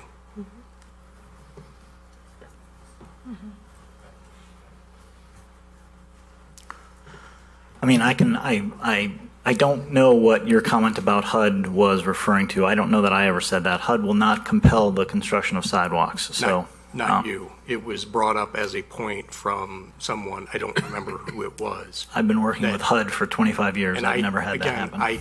That's why I said I don't know whether or not that's true, but if it is, if HUD is going to compel, that's on them to put in there. I don't know. I'm not saying for the veracity of whether or not that's true or not. It was brought up, and so that's why I'm saying if HUD compels, then HUD compels. HUD will not compel construction of sidewalks. I don't have an exact measurement, but I believe from the edge of our property line to the throat of Allen Drive is about 700 feet. Our contractor is telling me it's about $15 to $20 a linear, 700 feet. It's about $15 to $20 a linear foot to build a sidewalk. You know, we can design it. We can help with it.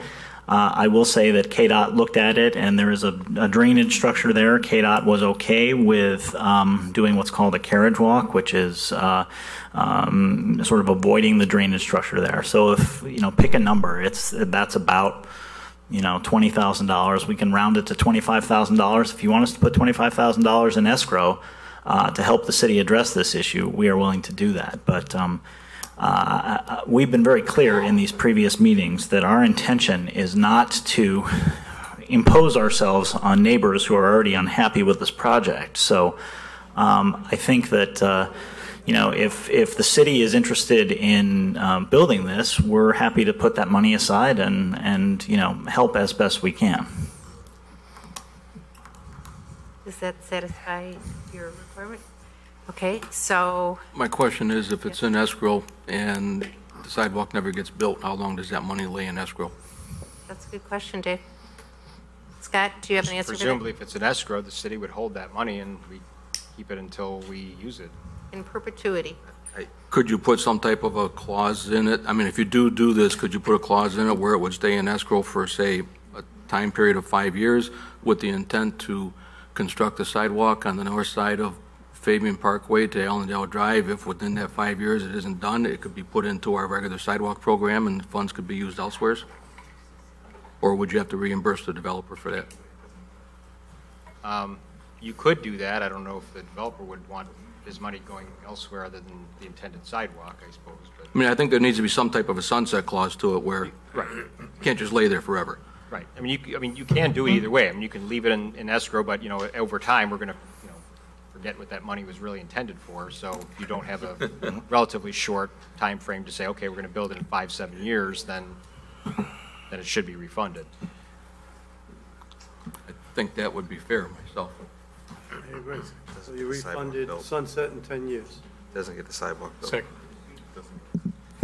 Sunset in 10 years? Okay. So, Was there a motion to amend number 7? yeah, no, actually to add a number 22 or 23 for a Condition for adding a $25,000 escrow for a period of 10 years. for sidewalk. For sidewalk for the Fabian Frontage Parkway. When it sunsets, it gets returned to the developer. Right. Scott, you have that? Yeah. Okay, so is everybody made good it? with that? Everybody who's good with that? You got to make a motion if we're going to add something to it. Oh, that's. I made a motion. I'm Marty sorry. made the motion. And Second. motion by Callahan, second by O'Brien. A roll call, please.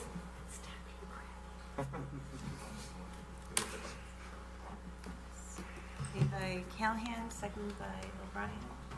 Yes. Aye. Meitzler, Aye. Malay, Aye. Ewer, No. Saron, Aye. McFadden, Aye. Rosado, Aye. Atack, Aye. Stark, Aye. Chanzit, Aye. Wolf, Aye. Salvati, Aye. O'Brien. Aye. Oh, I'm missing We someone. got me. Sorry, Brown. It's late. Aye. Okay. Motion carried. It's like one no, I think. Okay, were there any other? Item number 9, periodic review of the parking adequacy. Yep, Which I think we've already discussed that. Well, we discussed the detention in lieu of doing the parking, but we can still leave this in there so that they can still review it. Right, exactly. Right, okay. Number 10, since we've changed that condition, we could probably delete the part regarding stormwater management in the SSA. We might want to leave We're already it in there. requiring the stormwater to be constructed as part of the project, That's so true. it won't be It necessary. says, but not necessarily limited to. That's fine if you want to. Right. So it's, yeah. Just for the parking.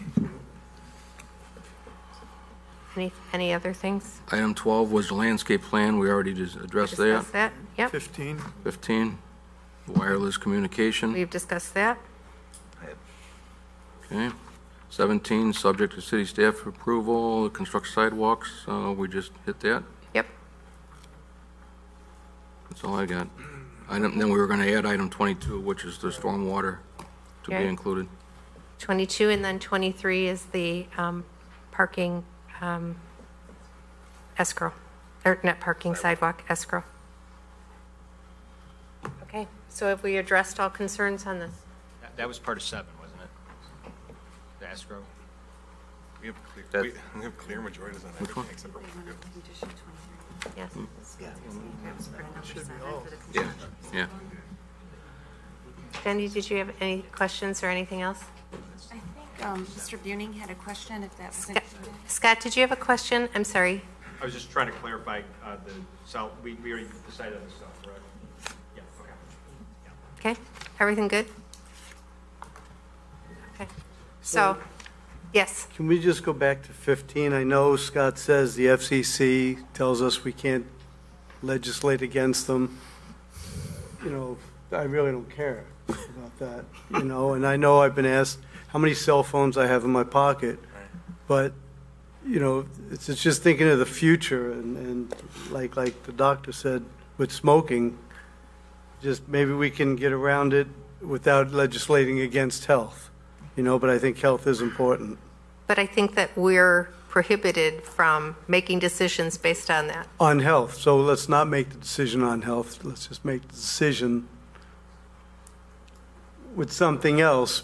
On what? On what? On that it's not there for Aesthetically? aesthetically, it's yeah. already there? Yeah. What? I mean, let's just be forward thinking, I guess. You know, I know we can't do it legally, but I just, maybe it's just silly of me, you know? You've spent too much time in Cook County. I find it fascinating that we have clear majorities on every issue. We like if this went to council right now and we were recommended to ourselves, we would have approved the Evergreen project, except it was down to the wire on wireless. Right. Is there more that we need to talk about on that then? Well, 'Cause never mind. that's our that's our deal breaker at a city council meeting. I don't think it would be a deal breaker. It's the only thing that was 8 to 6. I'm just fascinated by that. That's all. Okay, so Never all mind. that said, and we have gone through Been and a we've long made night. additional modifications to the agreement. Are we ready to vote on this? Nick? Yep. Okay, so would you like to make a motion? Oh, sorry, Marty? I just had a question since it was related to the findings of fact on this as the additional, the market analysis that was done tonight or presented to us tonight as was brought up as it's a key factor in the LaSalle factor. Does that change the finding of fact for number 2 and 3? Because does that matter as to evidence being submitted? I don't know, I'm just asking. I'm going to say this to that. I'd like to comment on that one because I was going to comment earlier. So, Marty, I'm glad you brought it up because there was a lot of information that was submitted yet tonight. And this is just a committee vote. This isn't the final decision by the city council. Right. So we've got another week between now and when it goes to the city council for a final vote. Right. So we all have ample opportunity to read through this information that we didn't have time to read through yet. And who knows how the decision's going to go on Monday night. Mhm.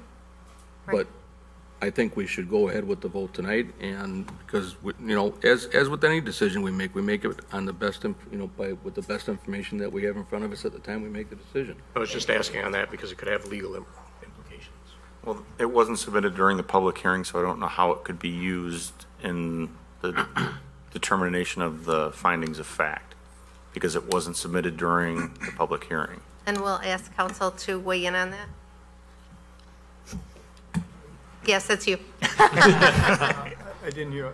So, Mr. Simone and, Weigh in on it? yes, yes. It was not submitted during the public hearing process. The findings of fact do relate to that, do relate to the testimony and evidence that did result from the public hearing. Okay, so the study that was submitted tonight, does it factor into decision-making? Well, it surely can be a factor in your decision-making if you, I mean, it's been filed now with the city, so, but the findings of fact relate to what was submitted and what resulted from the hearing process. Okay, thank you. And Dan, you had a comment? The report's fantastic, but from just looking at it, it's inconclusive.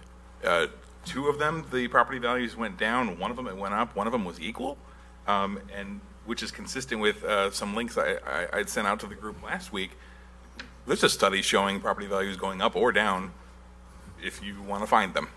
So it's really hard to say what the effect is going to be. Effect of anything, some of the reports I saw said that the hysteria of thinking your property value is going to down is the major driver of your property value going down. So I appreciate the study, but the study itself is inconclusive with 2 down, 1 up, and 1 equal. So I don't know. Okay, so I looked at the east side of town, which is closest to our subsidized housing project that's on the east side of town, and I don't see them not going up over the last 20 years. So take that for what it's worth. okay, anyone else have any comments? Okay, so would someone like to make a motion? Nick? Sure. I'll make a motion. Should we do them both together or one at a time? We have to do them one at a time. I would make a motion that we recommend to City Council with a positive recommendation, Resolution 17-103-R, preliminary final plat of subdivision, Campana property, 901 North Batavia Avenue, Evergreen Real Estate Group, applicant. Second. Roll call, please. Are we doing? So that's the second one first, is what we're doing right now, just so everybody's aware. This is not the one that we just amended, that's the plat. That's right. 1759 is the one that we just went through and amended. This is a resolution that relates to the preliminary plat, correct? That's the beauty. Okay. And that was first on the agenda. What? That's first on the agenda. Right. Okay. 1759, and then there's resolution 1703R. The preliminary plat I of was doing the one subdivision. that didn't need amendment. First. Right. Okay, The you one want to that doesn't do need that one amendment. first? Wait. That was my motion. Okay. I just want everybody to know that that's what we're voting I'm on. going to run with it. I thought I knew. The one that did not need an amendment is the one that Nick is making the motion for currently. Okay, for Resolution 17-103-R, preliminary final plat of subdivision. Correct. Okay. Roll call, Saron, Aye. McFadden, Aye. Rosado, Aye. Atack, Aye. Stark, Aye. Chansett, Aye. Wolf, Aye. Salvati, No. Brown, Aye. O'Brien, No. Callahan, No. Meitzler, No. Malay, Aye. and Ewer. No. Okay, let me just do this. Brown, you were no, correct? I was an aye. You were an aye? Okay. 9 to 5. 9 to 5. Okay. 9 ayes, 5 nays. So would someone like to make a motion on the second? So I'll make a motion Ordinance. to send to City Council with a positive recommendation, ordinance 1759, amendment to the zoning map for a planned development overlay district, Campana property, 901 North Batavia Avenue, Evergreen Real Estate Group applicant, as amended. Second. Motion by Saron, second by Chansett. Thank you. Roll call, please. Okay, so 1 second, please. Saron, Aye. McFadden, Aye. Rosado, Aye. Atack, Aye. Stark, Aye. Chansett, Aye. Wolf, Aye. Salvati, No. Brown, Aye. O'Brien, No. Callahan, No. Meitzler, No. Malay, Aye. And Ewer. No. 9-5. 9 ayes, 5 nays. Thank you. Okay, so those will both be sent to City Council with a negative recommendation. Positive, sorry, I'm not thinking. And as everybody realizes, with the additional information, those votes can change, and the final decision will be made at City Council. Okay, thank you, Susan. Next item on the agenda then is the approval of the Committee of the Whole Executive Session minutes from March 21st, April 18th as amended, May 25th, May 2nd as amended, May 9th as amended, May 23rd as amended, June 13th, June 27th, July 18th as amended, and July 25th as amended, all of 2017. Any comments, questions on this? No? Motion? So moved. Second? Second by Salvati, second by Stark, to recommend to City Council approval of the minutes as read. All in favor?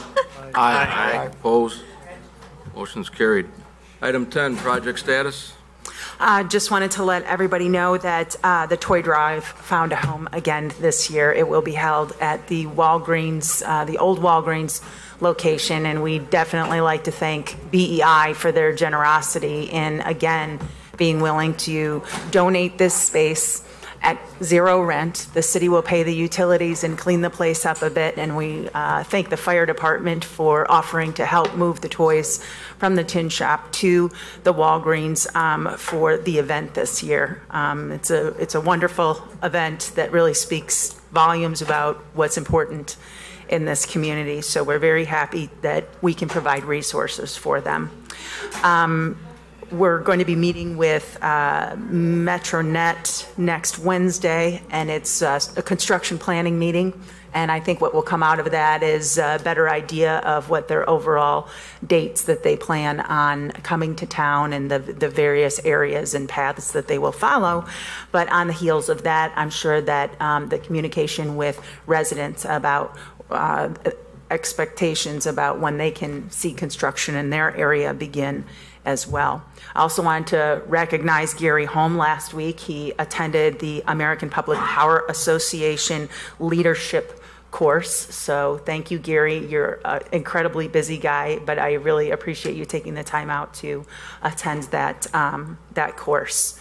And that is all that I have, other than I'll be looking into that, why that mobile client is not working. So I'm sorry about that. That's okay. It seems to be something that we get it fixed and then I know. I it brought falls it up out to again. Howard before, and he said it's been really fluky. It's a problem with the software. So. Anybody have any questions of Laura? Any report on Stonehenge? Yes, I did, because I talked with Bill this week, because we'd like to plan an event as a commemoration of the final two statues on the bridge, and we're hoping to do that for sometime next week. So in the next day or two, I'll get out an invite to everybody. I think that it's going to be October 18th at like 4 p.m., but I'll send something out about that. But what about Stonehenge?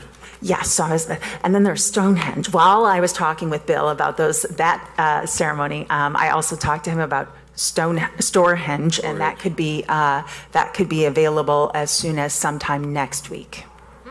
I think you ought to hold off on the planning of the statues until we get that project done too. Okay. And I don't think we ever did any type of commemoration really of the other two art sculptures that were put up. We did one, I think, but the Indian one, I think we did. Yeah, maybe right. But I think we ought to incorporate the whole thing. We could. The date was chosen. Multi-year project, really. I'm sorry. The date was chosen because of the availability of the artists. The Bruce White, who is the fractal artist, will have to head back down to Florida. So. Well, maybe you can put the pressure on to get the Storehenge done, or we won't have the ceremony on the 18th. That's okay. All right, we'll wait. Fine. Anybody have anything else? Mike? Dave, can I ask a question? Scott, I had emailed you about affordable housing and the percentage, and we're at 11% right now. If passing the Campana project, will we ever be in danger? I mean, when I'm saying we should be good for It'll probably quite a buy long us- time. It'll probably buy us a little bit of time between this and the Windmill Manor project. Okay. So, each one of those units basically buys you 9 non-affordable units. Right. Now, we're also getting conversion of other affordable housing into, non-affordable housing. You've got, older homes that are being renovated, and so those then go outside the realm of affordable housing. Right. But, from the number of housing units we're going to get with a couple new developments, yeah, it'll buy us time Okay. to, All right. deal with I that. barely have any bad. I think there was a really good email that Scott sent me, and maybe we should send it to all the aldermen, because it really got in depth about affordable housing. Sure, I can do that. Good idea. I move we adjourn. Motion by O'Brien. Second. Campana. Second by Cerrone. All in favor? Aye. I'm Italian. I'll take it.